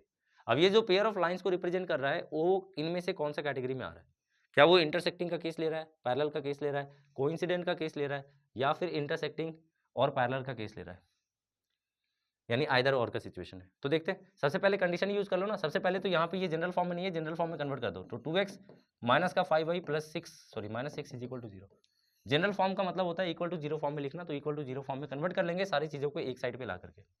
इसको भी उसी तरीके से कन्वर्ट कर लेते हैं सर, 6x माइनस का 15y और माइनस का 18 इज इक्वल टू 0। अब फटाफट से देख लो, 2 से 6 का रेशियो 1/3, 1/3, 1/3, हाँ सर, सारा रेशियो बराबर, सारा रेशियो बराबर, इसका मतलब infinitely many solution. Infinitely many solution इसका मतलब सर यहाँ पे एक लाइन दूसरे लाइन पे कोइंसिडेंट कर जाएगा, तभी यहाँ पे एक से ज्यादा नंबर ऑफ सॉल्यूशन मिलेगा। यानी कंडीशन क्या होगा, कोइंसिडेंट, क्योंकि इन्फिनिटली मेनी सॉल्यूशन तभी होगा जब एक लाइन है और दूसरा लाइन है और दोनों लाइन में कॉमन पॉइंट, यानी कि सर वो सारे पॉइंट जो पहले पे भी मिले दूसरे पे मिले वही तो मेरा सॉल्यूशन पॉइंट होता है। तो ऐसे में बहुत सारा पॉइंट होगा जो दोनों ही लाइन पे लाई कर रहा होगा, जब मर्ज करेगा तभी, समझ रहे हो। तो ऐसे में कोइंसिडेंट का केस बनेगा। इन्फिनिटली मेनी सॉल्यूशन का केस ही क्या होता है, कोइंसिडेंट। पैरेलल कब होता है, नो सॉल्यूशन। इंटरसेक्टिंग कब होता है, यूनिक सॉल्यूशन। ये सारा बात आपको ध्यान रखना है। चलिए अगले सवाल पे चलेंगे। अगला सवाल, ओके, अब क्वेश्चन नंबर 3 पे हम लोग ध्यान देंगे। A father is 3 times as old as his son, यानी एक पिता अपने पुत्र के उम्र का 3 गुना है और ये ब्रिगेड्स में टॉपर है। इन 12 ईयर्स टाइम्स, यानी कि 12 सालों में ही will be twice as old as his son, यानी वो जो है वो अपने बेटे की उम्र का ट्वाइस हो जाता है। तो आपसे पूछा है कि दोनों के प्रेजेंट एज का सन कितना होगा। देखो ऐसे सवालों में आपको प्रेजेंट एज निकालना पड़ेगा, इंडिविजुअली सब्जेक्ट करके सन पूछा है तो सब निकालेंगे। अल्टीमेटली सोच के ये बताना है यहाँ पे प्रेजेंट एज का जिक्र कर रहा है, विल एज्यूम कि यहाँ पे सन का प्रेजेंट एज एक्स है और फादर का प्रेजेंट एज कितना हो जाएगा। अगर यहाँ पे ये एक्स है तो डेफिनेटली ये 3x हो जाएगा। हालाँकि आप 2 वेरिएबल में भी जा सकते हो, इसको y मान लो। अगर इसको y मानेंगे तो बताओ y का अगर फादर्स का परसेंटेज y है और सन्स का परसेंटेज x है, तो according to the statement father जो है वो पिता जो है वो पुत्र का 3 गुना है। यानी कि सर पुत्र के बेटे के एज का कितना हो गया 3 गुना हो गया, दैट इज़ ds ओनली। तो पहला इक्वेशन यहाँ से बन जाएगा। दूसरा इक्वेशन की बात करेंगे तो इन 12 ईयर्स टाइम यानी कि 12 सालों में। 12 सालों में यानी कि सर 12 साल अभी से 12 साल हो। तो सर प्रेजेंट एज अगर पिता का y है, तो आज के बाद 12 साल के बाद उसका एज कितना हो जाएगा y प्लस y। पुत्र का उम्र अभी x है, 12 साल के बाद x प्लस 12 हो जाएगा। एंड अल्टीमेटली सवाल के हिसाब से बोल रहा है कि ये जो मेरा एज है, पिता का एज, वो अपने पुत्र के एज का ट्वाइस हो जाता है आफ्टर 12 ईयर। यानी ये 2 गुना। यहाँ से अभी काम करेंगे y plus 12 will be equal to कितना हो जाएगा 2x प्लस 24। 2x plus 24। अब y का वैल्यू यहाँ पे 23 दे रखा है, यहाँ पे रख देंगे तो 3x minus 12 is equal to 12। x is equal to कितना आ गया 12। x का वैल्यू 12 आ गया, यहाँ पे रख दो, y का वैल्यू कितना आ जाएगा 36। अब पोर्शन यहाँ पे एक तो वही जो वैल्यू निकल के आ रहा है, ये प्रेजेंट एज हो गया बेटा और बेटे का। तो प्रेजेंट एज निकल के आ गया, लेकिन आपने पूछा है what the sum of the present ages of the father and son. तो इन दोनों का सम चाहिए होगा 36 और 12 का सम कितना होता है 48। यानी इस सवाल का जवाब कितना हो जाएगा 48 चाहिए। अगले सवाल पे जंप करेंगे फटाफट से। पर ये सवाल दे रखा है 2 इक्वेशन 2 वेरिएबल में और आपसे पूछा है एक्स और वाई का सम कितना हो। अल्टीमेटली अगर आप ऑब्जर्वेशन करोगे तो सर एक्स और वाई का कोएफिशिएंट यहाँ पे चेंज कर रहा है, यानी कि स्पेसिफिक टाइप का सिस्टम ऑफ लीनियर इक्वेशन है। तो एक्स और वाई निकालने के लिए आप क्या करोगे, सिंपली ऐड और सब्ट्रैक्ट कर सकते हो। सिंपली क्या कर सकते हैं, ऐड और सब्ट्रैक्ट कर सकते हैं, वहां से चीजें आसान हो जाए। ठीक है, जैसे अगर हम बात करेंगे 17x है माइनस का 19y इज इक्वल टू कितना हो जाएगा 53। एंड दूसरा इक्वेशन कितना है 19 ऑफ x है माइनस का 17y है विल बी इक्वल टू, यहाँ से अगर ऑब्जर्वेशन करेंगे तो 55। मैं एक बार अगर ऐड करते हैं तो यहाँ पे आ जाएगा 36, यहाँ पे आ जाएगा 36 और यहाँ पे आ जाएगा 108। यानी 36 कॉमन आउट करके कैंसिल करेंगे तो डेफिनेटली x माइनस वाई का वैल्यू कितना आ जाएगा, x माइनस वाई का वैल्यू 3 आ जाएगा। ठीक है, x माइनस वाई का वैल्यू कितना आ जाएगा 3 आ जाएगा। तो एक बार तो आप कर लो ऐड, और आफ्टर एडिंग डेफिनेटली यहाँ पे आ गया x minus y is equal to 3। अब आप सोच के बताओ, ये एक इक्वेशन हो गया, ये दूसरा इक्वेशन हो गया, जस्ट दोनों ही इक्वेशन को सिंप्लीफाई करो आसानी। तो अगर आपको यहाँ पे x निकालना है तो फॉर्मली हम लोग करेंगे क्या कि y को करना होगा एलिमिनेट। y को एलिमिनेट करने के लिए यहाँ पे 19 है तो यहाँ पे करना होगा 19। यानी आप क्या करोगे, दोनों साइड 19 से मल्टीप्लाई कर लो, इधर भी 19 हो गया और यहाँ पे 15 3 जा या 19 3 जा 57, तो 57 हो गया। सिंपली क्या करेंगे, ये वाला इक्वेशन और ये वाले इक्वेशन को जोड़ दो। एडिशन करेंगे तो सर ये भी माइनस दिक्कत होगा, क्योंकि हमको एलिमिनेट करना है और साइन सेम है तो साइन को अपोजिट बनाना पड़ेगा, तब जाकर के चीज़ें एलिमिनेट होगा। तो अपोजिट बनाने के लिए क्या करेंगे सर, यहाँ पे सब्ट्रैक्शन। एक को इक्वेशन हो गया 17x माइनस का 19y will be equal to 53, और एक इक्वेशन अभी जस्ट मैंने कंक्लूड करा, वहाँ से आ गया 19x माइनस का 19y will be equal to 57। ना क्योंकि यहाँ पे x और y का सम चाहिए तो इंडिविजुअली वैल्यू निकालना पड़ेगा। y का कोफिशिएंट सेम है लेकिन साइन सेम है। एलिमिनेशन करने के लिए कहीं ना कहीं इक्वेशन को सब्ट्रैक्ट करना पड़ेगा, ये माइनस ये प्लस और ये माइनस। सर ये गायब, इधर से -2x, इधर से माइनस, यानी x बराबर x का वैल्यू 2 आ गया, x का वैल्यू यहाँ पे 2 बैठा दो। x माइनस वाई 3 था, x माइनस वाई कितना था 3, x का वैल्यू 2, तो y इज इक्वल टू कितना हो जाएगा -1। और y अगर -1 है, y अगर -1 है और x अगर 2 है तो आपसे पूछा है x और y का तुम यानी रूट्स का सम कितना हो गया sir, x plus y that is -1 और +2। ऑप्शन नंबर ए बिल्कुल सही जवाब है। चलेंगे आगे फटाफट से अगले सवाल पे। अगला सवाल ये रहा सर आपके सामने। सिंपल से इक्वेशन दे रखा है, यहाँ पे 2 इक्वेशन दे रखा है 2 वेरिएबल में, और आपसे पूछा है x माइनस वाई क्या होगा। भाई वही बात है, यहाँ पे एलिमिनेशन करना पड़ेगा, x और y का वैल्यू निकालेंगे और x और y में जो भी एक्सप्रेशन का वैल्यू पूछ ले फटाफट से जवाब दे देना रख करके। तो सर यहाँ पे आप बोलोगे इन दोनों को करना होगा एलिमिनेट। एलिमिनेट करने के लिए साफ साफ दिख रहा होगा इक्वेशन क्या दे रखा है 2x plus y is equal to 30। दूसरा इक्वेशन हमारे पास गिवन है 4x minus y is equal to 17। हाँ जी सर, अब दोनों ही इक्वेशन को क्या करेंगे सिर्फ ऐड कर लेंगे, क्योंकि y का कोएफिशिएंट दोनों में सेम है और साइन अपोजिट है, तो अगर एडिशन करेंगे तो y से y कैंसिल। सर ये हो गया 6x और ये 30। नाउ x का वैल्यू कितना आ गया 5, x का वैल्यू 5 आ गया, किसी भी इक्वेशन में पटक दो, x का वैल्यू 5 रखेंगे, y is equal to 3। x निकल गया, y निकल गया, आपके पूछा है x माइनस वाई करेंगे तो डेफिनेटली कितना आ जाएगा 2। 5 माइनस 3 कितना होता है 2, और यही सवाल का सही जवाब है 2। या अगला सवाल सीबीएसई 2005 में पूछा हुआ सवाल है और इस बेस सवाल कई बार पूछा हुआ है। तो आप बोलोगे सर इस लैंग्वेज से सवाल कैसे कैसे बनाना होगा, है ना। लैंग्वेज से आपको इक्वेशन फॉर्म करना है, क्योंकि वर्ड प्रॉब्लम में बच्चे का अक्सर दिक्कत ये होता है कि लैंग्वेज ही नहीं समझ पाते हो, इक्वेशन में कन्वर्ट ही नहीं कर पाते। एक बार आप इक्वेशन अगर बना लेते हो तो गारंटी से आपका क्वेश्चन अच्छे तरीके से पूरा का पूरा सही सही सॉल्व हो जाएगा और एज पर आप आ लो। ठीक है सर। तो यहाँ पे आप करोगे 2 digit number 4 times the sum of its digit. यहाँ पे सवाल में ये बोल रहा है कि एक 2 अंक का संख्या है जो अपने अंकों के योग का 4 गुना है। सर हिंदी में नहीं समझ में आ रहा है, चलो मैं समझा रहा हूँ यहाँ पे। पहली बात तो 2 डिजिट नंबर का कभी सवाल आ जाए तो सबसे पहले 2 डिजिट नंबर लेकर लिया करो के साथ, क्योंकि लास्ट में आपसे नंबर ही पूछेगा। तो the 2 digit number be let the 2 digit number be let the 2 digit number be x y that is 10x plus y. भाई हर एक 2 डिजिट नंबर को आप क्या कर सकते हो, 10x प्लस वाई के फॉर्म में लिख सकते हो। तो इस वजह से मैंने इस तरीके से लिखी।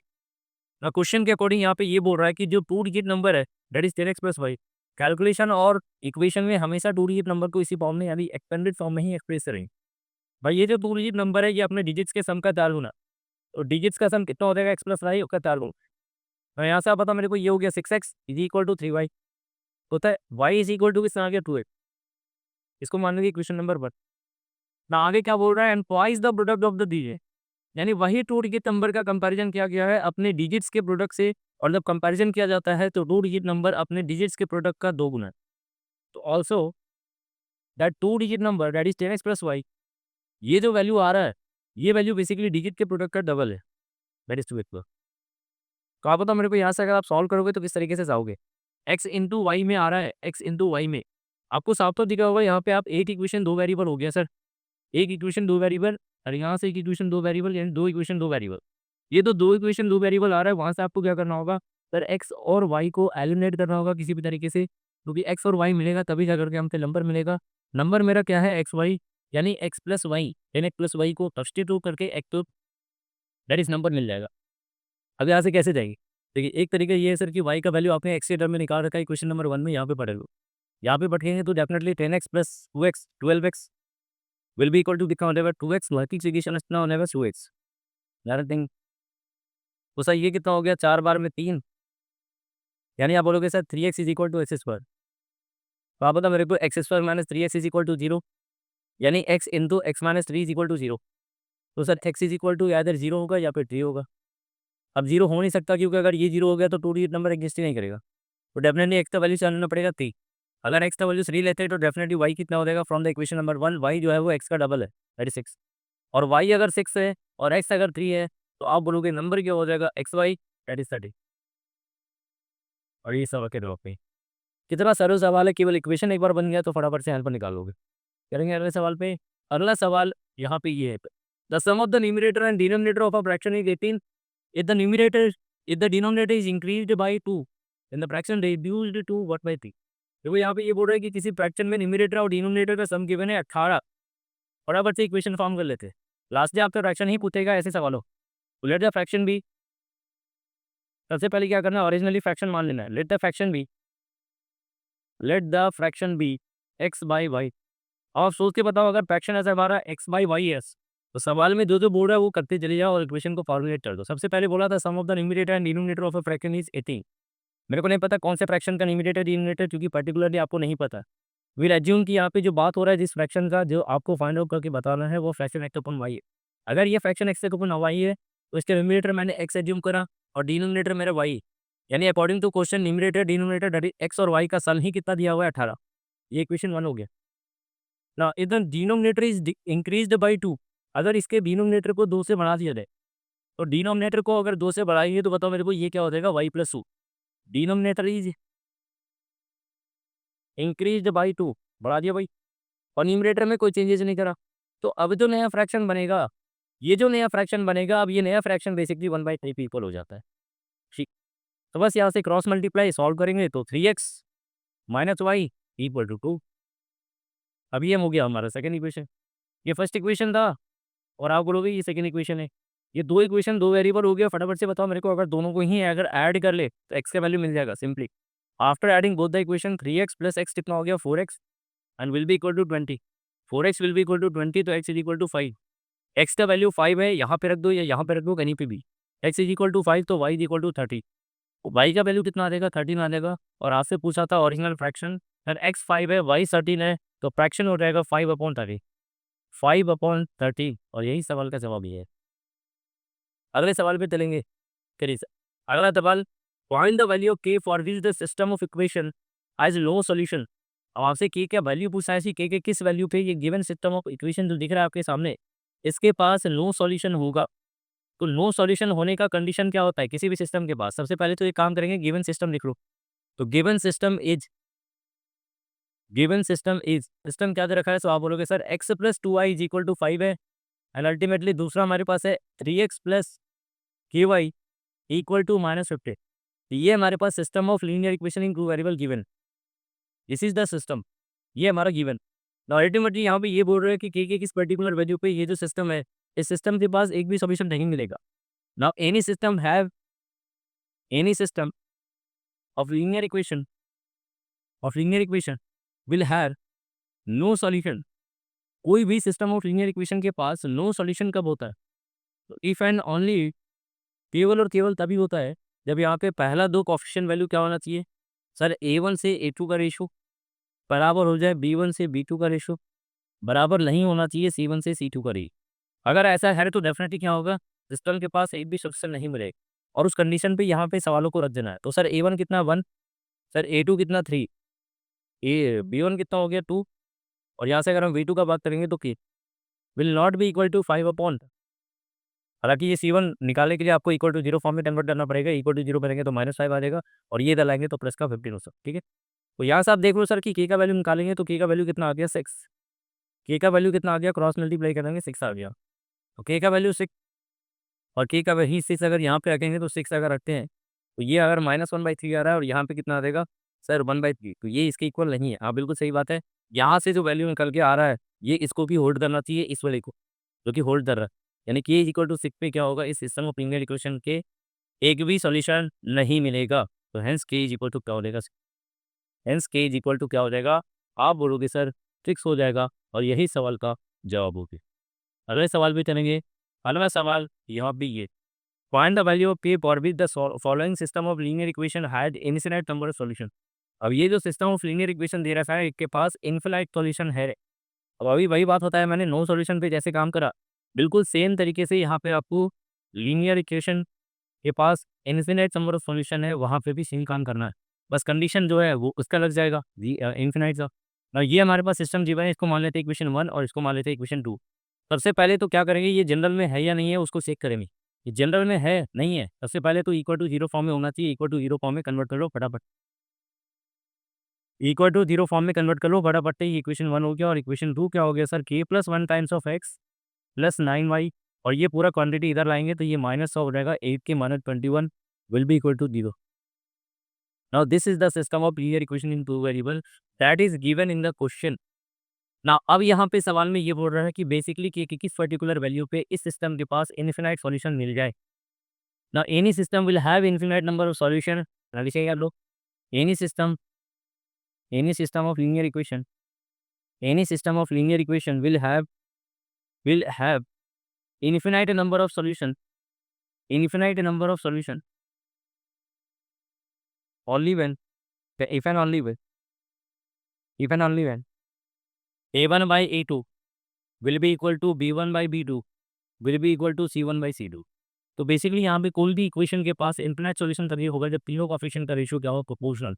भाई यहाँ से अगर आप कंपेयर करोगे तो 1 अपॉन आ जाएगा k + 1 will be equal to, sir यहाँ पे आ जाएगा k + 1 by 9, और विल बी इक्वल टू यहाँ से आ जाएगा -5 अपॉन, यहाँ से कितना आ रहा है माइनस का 8 times of k - 21। Just you have to solve this equation and get the value of k। चलिए निकालते हैं सर जल्दी से।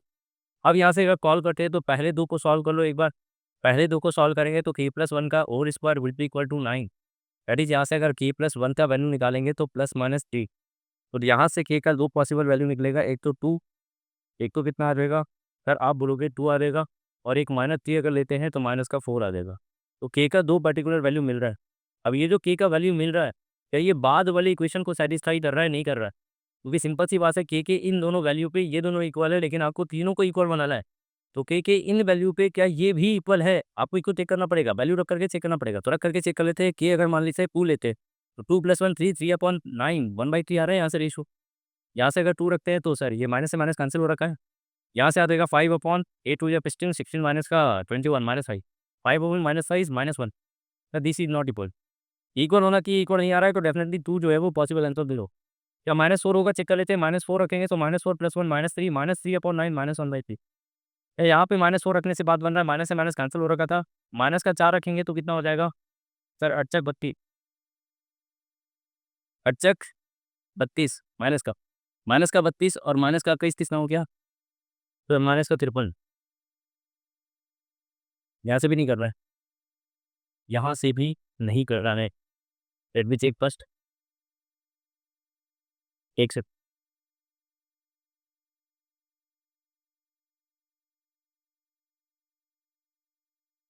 यहाँ पे अगर आप देखोगे, एनालिसिस करोगे तो केचा 2 पॉसिबल वैल्यू निकल गया सर, 2 आ गया और -4 आ गया। यहाँ से भी सॉल्व करना होगा, सॉल्व करके वहाँ से आंसर निकालना होगा, ठीक है? यहाँ से भी आंसर निकालना पड़ेगा। यहाँ से आंसर जो निकल के आएगा, एक तो ये कर सकते हैं कि यहाँ से जो वैल्यू निकल के आ रहा है सैटिस्फाई कर रहा होगा, जो सैटिस्फाई करेगा वही इसका आंसर होगा। या फिर ये कर सकते हैं, पहले 2 इक्वेशन को लेकर के के का जो पॉसिबल वैल्यू मिल रहा है और बाद की 2 इक्वेशन को लेकर के सॉल्व करके दी का पॉसिबल वैल्यू मिल रहा है, उन दोनों में कॉमन पोजीशन कौन सा है? यही कॉमन के वैल्यू पे ही ये क्या होगा, ये इसको भी इक्वेट कर रहा होगा, ये इसको भी इक्वेट कर रहा होगा, यानी कि तीनों ओवरऑल इक्वल आ रहा होगा। और वही मेरा क्या हो जाएगा, जवाब हो जाएगा कि के उस वैल्यू पे ये तीनों इक्वल मतलब सिस्टम के पास इन्फिनिट सॉल्यूशन मिल जाएगी। ये पूरा का पूरा गेम इस तरीके से करना है, ठीक है? तो यहाँ पे आप के का वैल्यू अगर रखोगे, सब 2 आ रहा है, -4 आ रहा है, यहाँ पे रहकर के चेक करना, 2 पे 1/3 बन रहा था और यहाँ पे -1 बन रहा है, इक्वल नहीं आ रहा है ना? और यहाँ से अगर -4 भी रखे हैं तो जिससे भी हो रहा है कि सर -4 पे भी इक्वल नहीं आ रहा है। हो सकता है डाटा में इधर-उधर हुआ होगा, बट जो तरीका है ओवरऑल समझ के चलना है कि अगर इनफिनिट नंबर ऑफ सॉल्यूशन है, तो फाइनली आपको पहला 2 इक्वेशन और बाद से 2 तीनों को सॉल्व करना होगा और उसमें से जो कॉमन सॉल्यूशन होगा, केवल उसी वैल्यू को लेना होगा, उसके अलावा कोई वैल्यू को लेना नहीं है सर। चलिए सर आगे चलेंगे अगले सवाल पे, यहाँ से आप टेक आउट कर लेना, थोड़ा सा हो सकता है कि डाटा में +- मिस्टेक हुआ होगा, ठीक है? फिर अगले सवाल पे चलेंगे, अगला सवाल। हाँ, ये भाई ये सवाल है भाई क्वेश्चन नंबर 10 में बोल रहा है यहाँ पे सीबीएसई 2020 में पूछा हुआ सवाल है।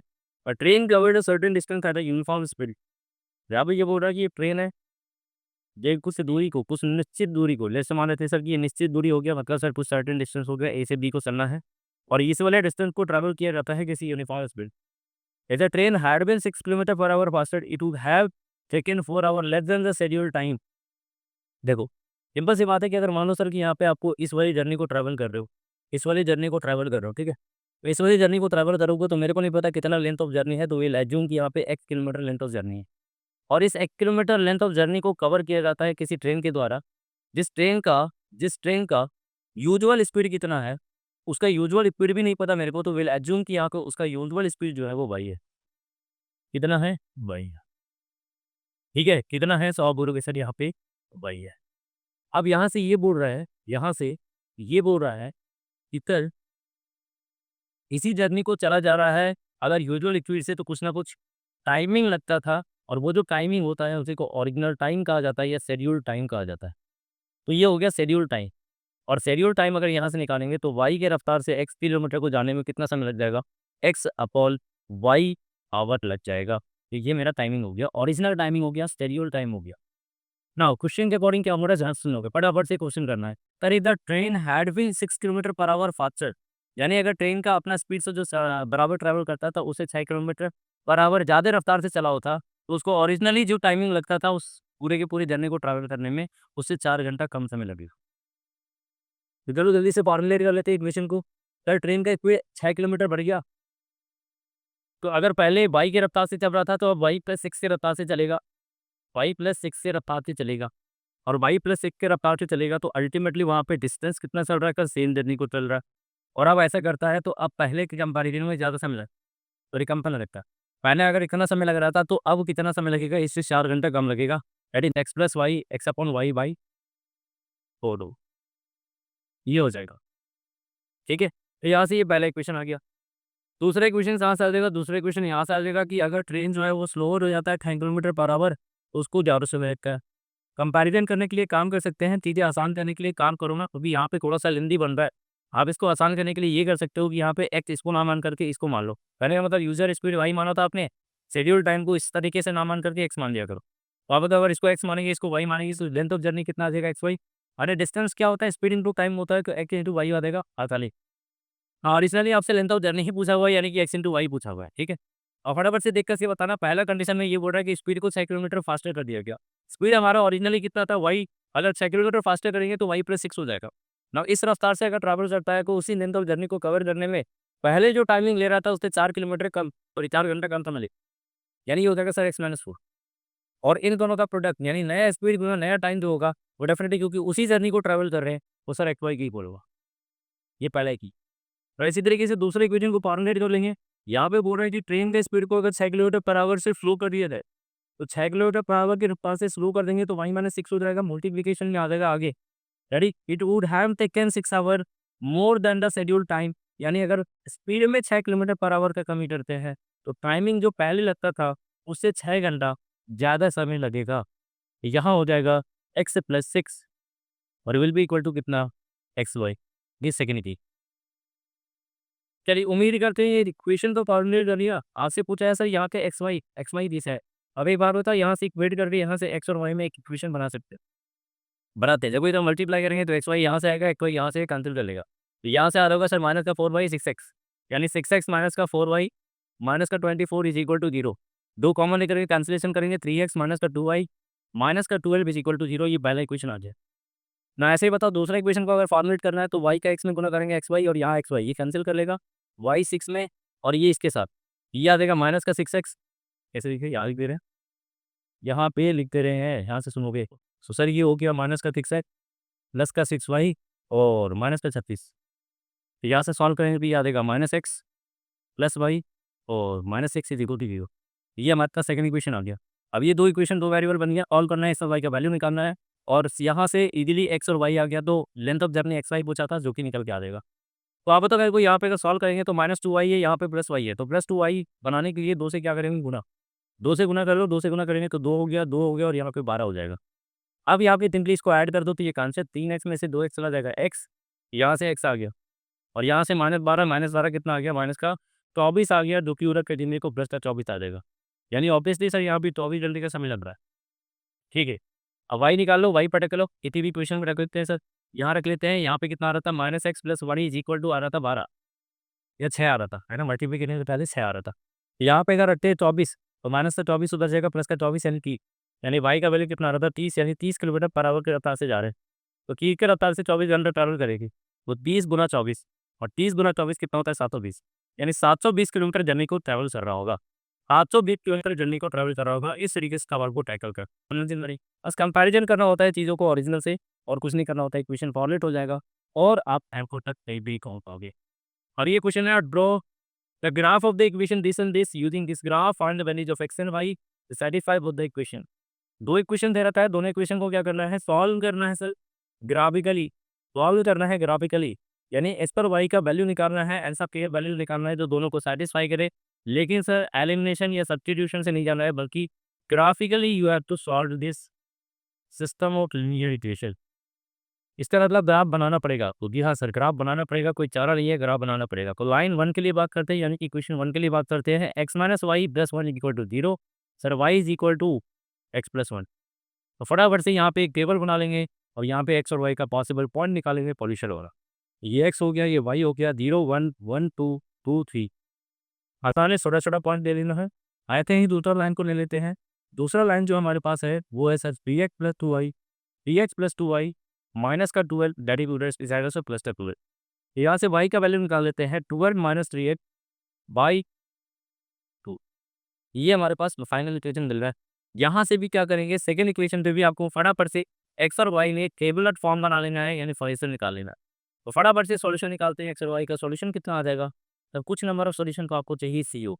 जैसे अगर x की जगह पर 4 रखते हैं तो y ही हो, 4 दी हो, बहुत सही सर। आगे तो यहाँ 2 रखेंगे तो 3 दूनी 6, 12 6 बटा 2 3, तो 2 पे 3। आगे कितना हो जाएगा, अगर हम आगे 6 रख ले, अगर यहाँ 6 रखेंगे तो डेफिनेटली कितना हो जाएगा सर, माइनस का 6 बटा 2 माइनस कितना। तो ये सारे पॉइंट निकल, और एक बार पॉइंट निकल गया तो सारे ही सॉल्यूशन पॉइंट को क्या करना है, कोऑर्डिनेट प्लेन से रिप्रेजेंट कर देना है, प्लॉट कर देना है। ये एक एक्सिस हो गया और ये वाई एक्सिस हो गया। फटाफट से पॉइंट को प्लॉट करेंगे, पॉइंट उतना ही देना है, इतना जरूरत है, उससे ज़्यादा नहीं। जैसे अगर हम बात करेंगे यहाँ पे तो देखो सबसे पहले सॉल्यूशन पॉइंट इधर को देखेंगे तो वाई में 3 जाना है, इधर में 1 को जा रहे हैं क्या, तो कर लेते हैं सर 0 1 2 3 4 5 और यहाँ की ये हो गया 6। इधर पे आ जाएगा 1 2 3 और आगे कर लेना, जरूरत नहीं, ज़्यादा नहीं करना है, तो उधर ही करना है जिससे जहाँ काम बन जाए सबको, माइनस का 4 माइनस का 3, आगे क्या हो जाएगा माइनस का 1 माइनस का 2 और माइनस का 3।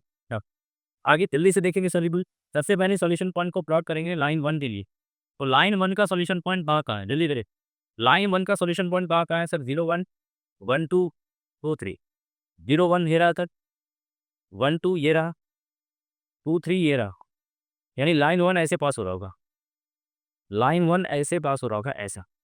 ये कौन-सा लाइन है? कहाँ बोलो जो पहला लाइन है इक्वेशन कितना हो जाएगा? x minus y plus 1 equal to 0 equal to 0। दूसरा लाइन को प्लॉट कर देते हैं फटाफट के। तो दूसरा लाइन का सॉल्यूशन आ रहा है 4 0 2 3 और 6 माइनस 3। 4 0 किसका हो गया था? ये वाला। ये हो गया 4 0। फिर 2 3 यहाँ पे आ जाएगा, 2 3 यहाँ पे आ जाएगा, ये वाला, है ना? 2 3 ये वाला आ जाएगा कॉमन सॉल्यूशन पॉइंट, क्योंकि 2 3 उसका भी सॉल्यूशन बोल है, देख लो। 2 3 यहाँ भी आ रहा था, फिर 2 3 यहाँ भी आ रहा था। इसका मतलब की बात है कि दोनों लाइन इसी पॉइंट से इंटरसेक्ट करके पास कर रहा होगा। तो 2 3 हिस्सा भी हो गया। अच्छा आगे बोल रहा है 6 माइनस 3। 6 माइनस 3 कहाँ आ जाएगा? 6 यहाँ रहा और माइनस 3 यहाँ रहा। 6 माइनस 3 यहाँ आ जाएगा, ये वाला पॉइंट। ये एक पॉइंट है, ये एक पॉइंट है, ये एक पॉइंट है ना? यहाँ पे रफली बना रहे हैं, लेकिन आप रूल के हो, प्लेन पेपर पे बनाओगे जब और आप एकदम अच्छे पे बनाओगे, स्केलिंग करके बनाओगे तो डेफिनेटली ये सीधा जाएगा। समझ रहे हो ना? कि यार अब बना रहे, वो पॉइंट जो है वो इक्वी डिस्टेंस नहीं आ रही, इस वजह से पूरा टेढ़ा आ रहा है। बट एक लाइन आएगा इस तरीके से, ये तीनों पॉइंट से बात करा, ठीक है? अल्टीमेटली सोच करके बताओ दोनों लाइन कहाँ पे मीट करा? दोनों लाइन कहाँ पे मीट करा? तो दोनों लाइन मीट करा 2,3 पे। दोनों लाइन जहाँ पे मीट करके पास करेगा, इंटरसेक्ट करके पास करेगा, वही एकमात्र ऐसा पॉसिबल पॉइंट है जो दोनों लाइन पे लाई कर रहा है। दैट मीन्स दोनों लाइन को इक्वेशन को सैटिस्फाई करेगा, और वही मेरा linear equation in two variable के सिस्टम का सॉल्यूशन हो जाएगा। वही पूछा था एक्स और वाई के किस वैल्यू पे दोनों इक्वेशन सैटिस्फाई कर जाएगा। ग्राफिकली सॉल्व करना था, that is intersection point find करना था, और वो आंसर आप लोगों को दूंगा डी बॉक्स में। अगले सवाल पे चलेंगे फटाफट। तो अगला सवाल, A father's age is 3 times the sum of the age of his good children। देखो यहाँ पे ये बोल रहे हैं सीबीएसई 2019 पे पूछा हुआ है। एक पिता जिनके 2 बच्चे हैं और दोनों ही बच्चे के एजेस का सम, दोनों ही बच्चे के एजेस के सम का 3 गुना करते हैं तो फादर्स के एज भी इक्वल आते हैं। अल्टीमेटली ये जो स्टेटमेंट लिखा गया है, ये जो बात लिखा गया है, ये बात प्रेजेंट डे में हो रहा है, प्रेजेंट डे में हो रहा है। बिनो यहाँ पे कंपैरिजन किससे किया गया? फादर्स के एज का उनके दोनों ही बच्चे को एजेस के सम से किया गया है। तो बेसिकली यहाँ पे आपको 2 वेरिएबल क्रिएट करना पड़ेगा।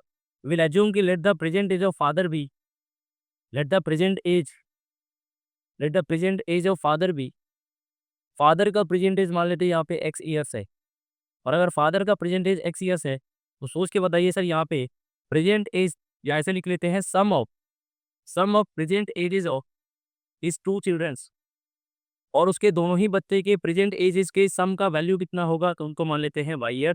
तो कंपैरिजन जो है वो इंडिविजुअली नहीं करा गया है, दोनों बच्चों के एजेस के सम से कंपैरिजन किया गया ना। सवाल के हिसाब से यहाँ पे इक्वेशन की तरीके से फॉरवर्ड करेगी। पहला कंडीशन यहाँ पे ये बोल रहा है कि एट प्रेजेंट पिता का उम्र प्रेजेंट में कितना है? एक्स।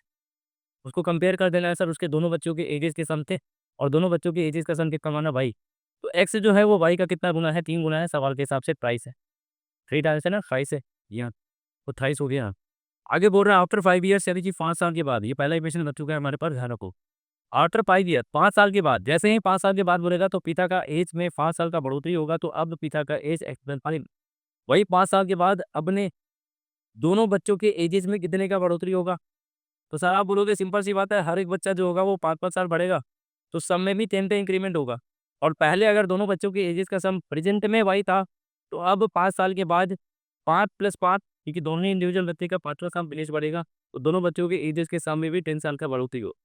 10 साल का बढ़ोतरी होगा कि यहाँ पे कितना देगा 10। जी हाँ सर। अब इससे कंपैरिजन किया गया है कि his age will be 2 time. अब इसका एज जो है वो उसके सम से 2 गुना हो जाता है, तो अपने दोनों बच्चों के एजेस के सम से 2 गुना हो जाता है। फाइनल इक्वेशन ये बनेगी। तो बस यहाँ से आप इसको सॉल्व कर लो। सर x माइनस 2y, यहाँ पे 20 माइनस 5 कितना हो गया? 15। यहाँ से आ गया फाइनल इक्वेशन ये। अब x का वैल्यू कितना है? 3y, यहाँ पर रख दो। 3y minus 2y is equal to 15, यानी y इज इक्वल टू कितना आ जाएगा? 15, यानी उसके दोनों बच्चों के एजेस का सम कितना आ गया? 15। हालांकि आपसे पूछा है प्रेजेंट एज ऑफ फादर, तो प्रेजेंट एज ऑफ फादर को आपने x माना था, तो x का वैल्यू निकालना है। तो ये 15 है, तो 15 का 3 गुना कितना हो जाएगा? 45, यानी कि पिता जो है, पिता जो है वो 45 वर्ष का, पिता जो है वो कितने वर्ष का है? 45 वर्ष का है, और यही सवाल का जवाब हो गया। ठीक है, चलिए अगले सवाल पे चलेंगे पट से। अगला सवाल 13 तक गया। क्वेश्चन नंबर 13 में क्या बोल रहा है? For what value of k does the system of linear equation this and this will have infinite number of solution. एक एक इस पर्टिकुलर वैल्यू पे सिस्टम आपके पास गिवन है, उसमें इनफिनाइट सॉल्यूशन एग्जिस्ट करेगा। अभी जस्ट ऐसा सवाल करवाया था और आई थिंक ये सवाल करना आसान हो जाएगा क्योंकि सिस्टम गिवन है आपके पास। तो सिस्टम एक बार लिख, ये हो गया पहला इक्वेशन सिस्टम का। और सिस्टम का दूसरा इक्वेशन क्या दिया हुआ है sir, k minus 1 times of x plus k plus 2 times of y equal to 3k है। इधर लाएंगे तो माइनस का 3k इक्वल टू 0। अब यहाँ पे कंपेरिजन करना होगा कोएफिशिएंट को जनरल फॉर्म में कन्वर्ट करके। तो फटाफट बताओ मेरे को a1 का वैल्यू कितना आ गया सर कंपेरिजन से, a1 का वैल्यू 2, a1 का वैल्यू 3 और p1 का वैल्यू कितना आ गया परमानेंट। a2 का वैल्यू कितना आ जाएगा k माइनस 1। सर b2 का वैल्यू कितना आ गया, आप बोलोगे k प्लस 2 हो गया। और यहाँ से अगर हम c3 का बात करेंगे तो c3 का वैल्यू कितना आएगा माइनस का c के आ गया। हाँ, सिंपल सी बात है कि यहाँ पे ये सिस्टम के पास इन्फिनाइट सॉल्यूशन है। अगर इस सिस्टम के पास इन्फिनाइट सॉल्यूशन है तो डेफिनेटली ये रेशियो और ये रेशियो ये तीनों ही क्या होना चाहिए, बराबर होना चाहिए। और having infinite number of solution ये हटे तो बस इक्वेट कर दो ना, ये तीनों ही रेशियो बराबर होना चाहिए। Since the system has the system has infinite solution, the system has infinite solution and if the system has infinite solution then definitely तीनों ही रेशियो बराबर होगा। That is 2 upon k minus 1, 2 upon k minus 1 बराबर होगा यहाँ पे t upon k plus 2 और ये बराबर होगा -7 अपॉन -3। तो यहाँ से बताना माइनस से माइनस कैंसिल कर लेगा और बस तीनों को इक्वेट कर देगी द वैल्यू।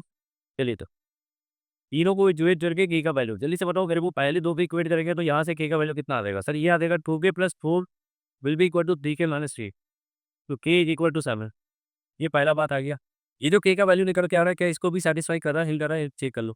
k का वैल्यू अगर यहाँ 7 रखते हैं तो 3/9 1/3, यहाँ ना k का वैल्यू रखते हैं 7 तो 7 से 7 कट गया 1/3। हाँ बिल्कुल सेटिस्फाई कर रहा है और यही मेरा सॉल्यूशन हो जाएगा। ठीक है, तो k इक्वल टू कितना आ गया 7 आ गया, यानी k के 7 वैल्यू पे ही क्या होगा इस गिवन सिस्टम के पास इनफिनिट सॉल्यूशन मिलेगा ही मिलेगा। और सवाल में यही पूछा गया था कि k के किस वैल्यू पे इनफिनिट सॉल्यूशन मिलेगा। उम्मीद करते हैं समझ गए होंगे। अगला सवाल पे जंप करेंगे हम लोग।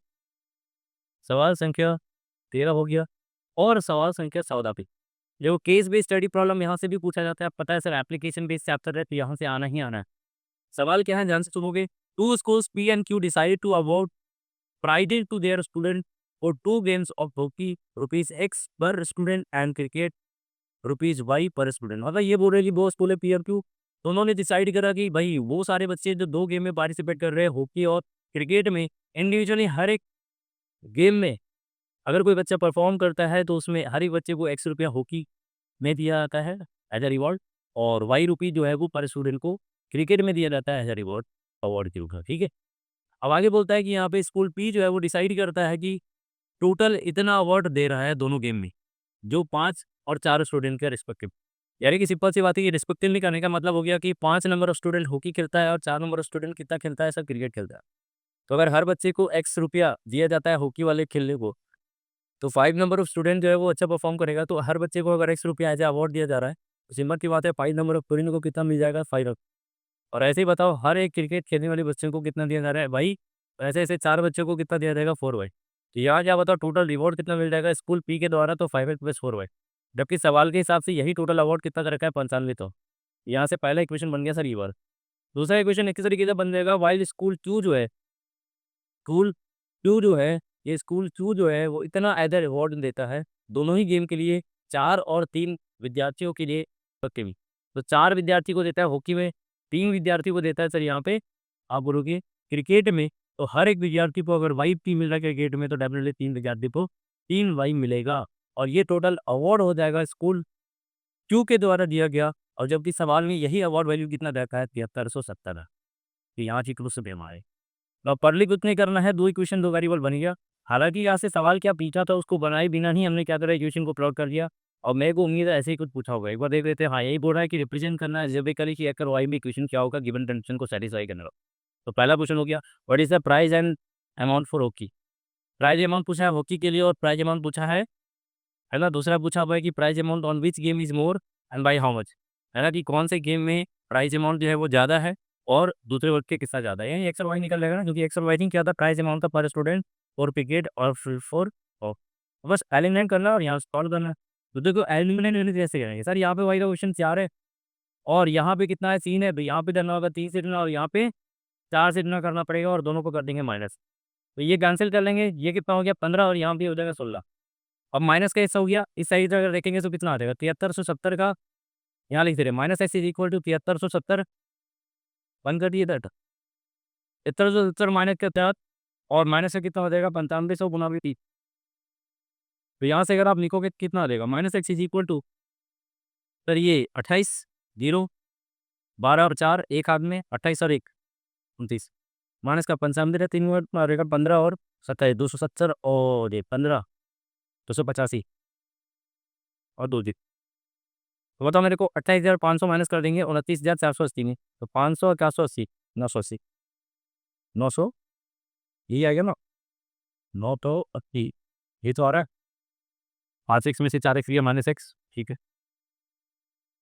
सॉरी यहाँ पे कितना आ जाएगा 5 ये फंडा हो गया है ना, और इधर कितना हो जाएगा कुल्ला, तो 15 माइनस 16 माइनस एक्स, यहाँ पे इससे पैर गुना करना है और यहाँ पे इससे 3 गुना करना है, 95 का 3 गुना 90 का 3 गुना है 270 और 50 285 और 2 जीरो, ठीक है 285 और 2 जीरो, सही है ना 285 और 2 जीरो, मतलब ये पॉजिटिव रहेगा और ये नेगेटिव रहेगा, तो यहाँ आएगा माइनस, और यहाँ अगर माइनस आ गया तो ये माइनस एक्स का वैल्यू आ रहा है, तो एक्स का वैल्यू कितना आ जाएगा तब 900, एक्स का वैल्यू कितना आ जाएगा 980, यानी हर एक क्रिकेट खेलने वाले बच्चे को, सॉरी यहाँ था 1 रुपये पर स्टूडेंट दिया जाता था हॉकी में, तो हॉकी खेलने वाले पर स्टूडेंट को कितना एज रिवॉर्ड मिलेगा 980 रुपया रिवॉर्ड मिलेगा।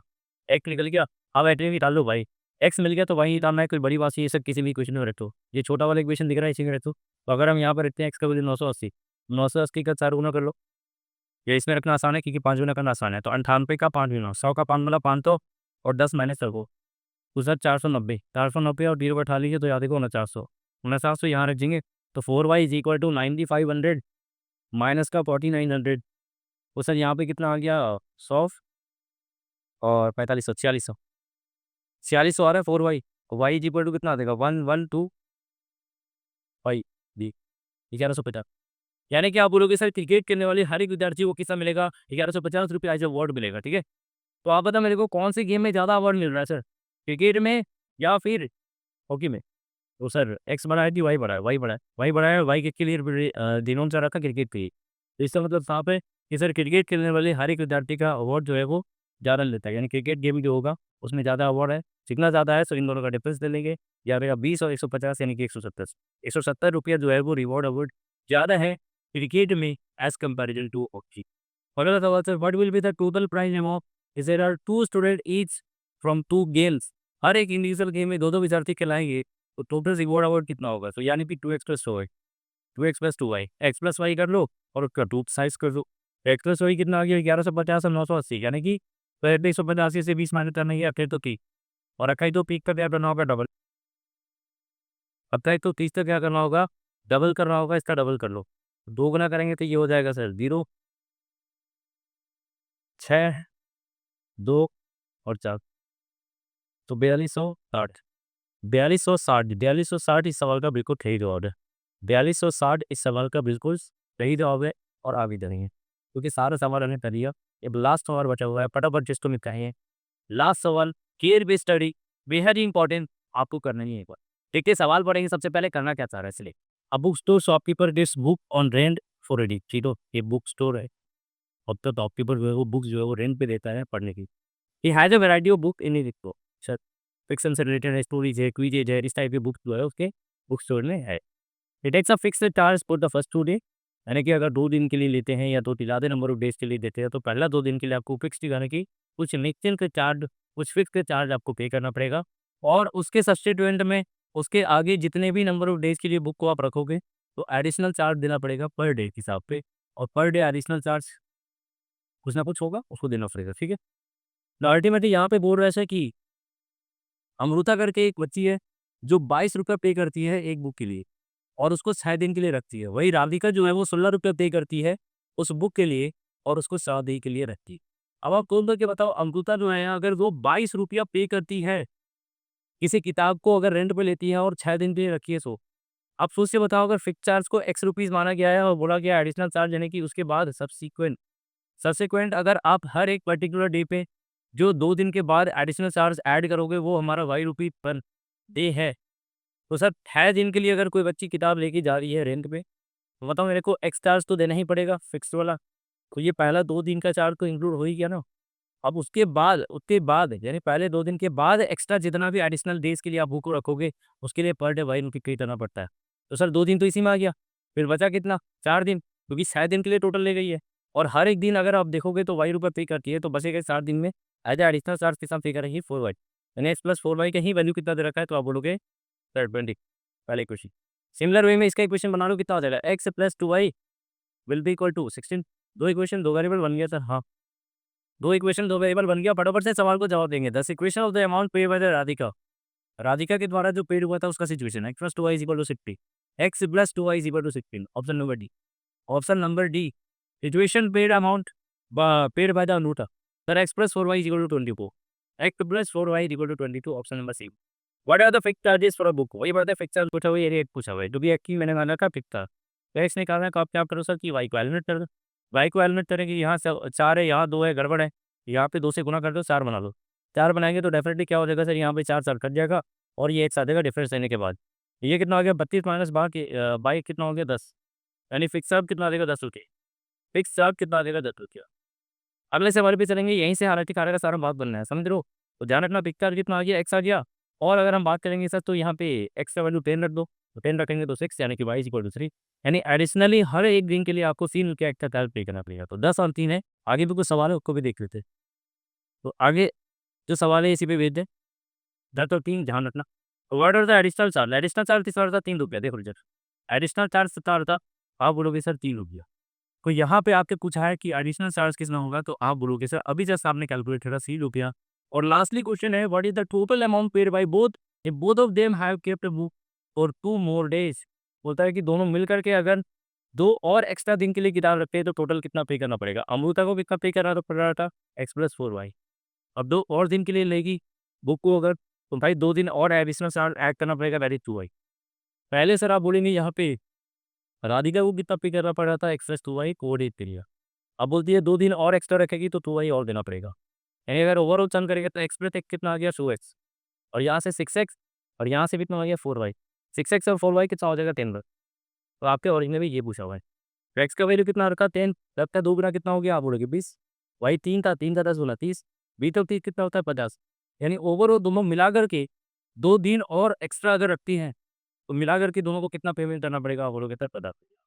यही सवाल का जवाब हो जाएगा। और ऐसे-ऐसे सवाल application based case study problem में ऐसा नहीं देता है, लीनियर इक्विटी थ्योरम में। ठीक है, तो आज जो है हमारा सवाल इतना भी इंपॉर्टेंट सवाल बन रखा था। अब सारे में सारा सवाल हमने अच्छे तरीके से करवाए। इसी विश्वास के साथ हम लोग अगले ही लेक्चर में मिलेंगे, जिसमें हम लोग जो लेक्चर्स मैंने स्टार्टिंग में बताया था मेगा स्ट्रैटेजी में, जो हमारा टारगेट 100 आउट ऑफ 100 था, उसको आगे कंटिन्यू करेंगे। तो इसी के साथ आज हमारा लेक्चर यहीं पे फिनिश करते हैं। अगर ये लेक्चर्स आपको पसंद आ रहा है, तो आप इन सारे ही लेक्चर्स को क्या करेंगे, अपने दोस्तों में, अपने रिश्तेदारों में, अपने भाइयों, अपने फूफा-फूफी, जहाँ तक फैला सकता है फैला दे भाई, ठीक है? जहाँ तक फैला सकता है सारे में फैला दे, क्योंकि ये सारे लेक्चर्स जो है वो बेहद इम्पोर्टेंट होने वाला है। यहाँ से आना ही आना है, ठीक है? चलिए इसी बात के साथ हम लोग यहाँ पे कंप्लीट करेंगे और आप सभी को थैंक यू, धन्यवाद इस वीडियो को देखने के लिए।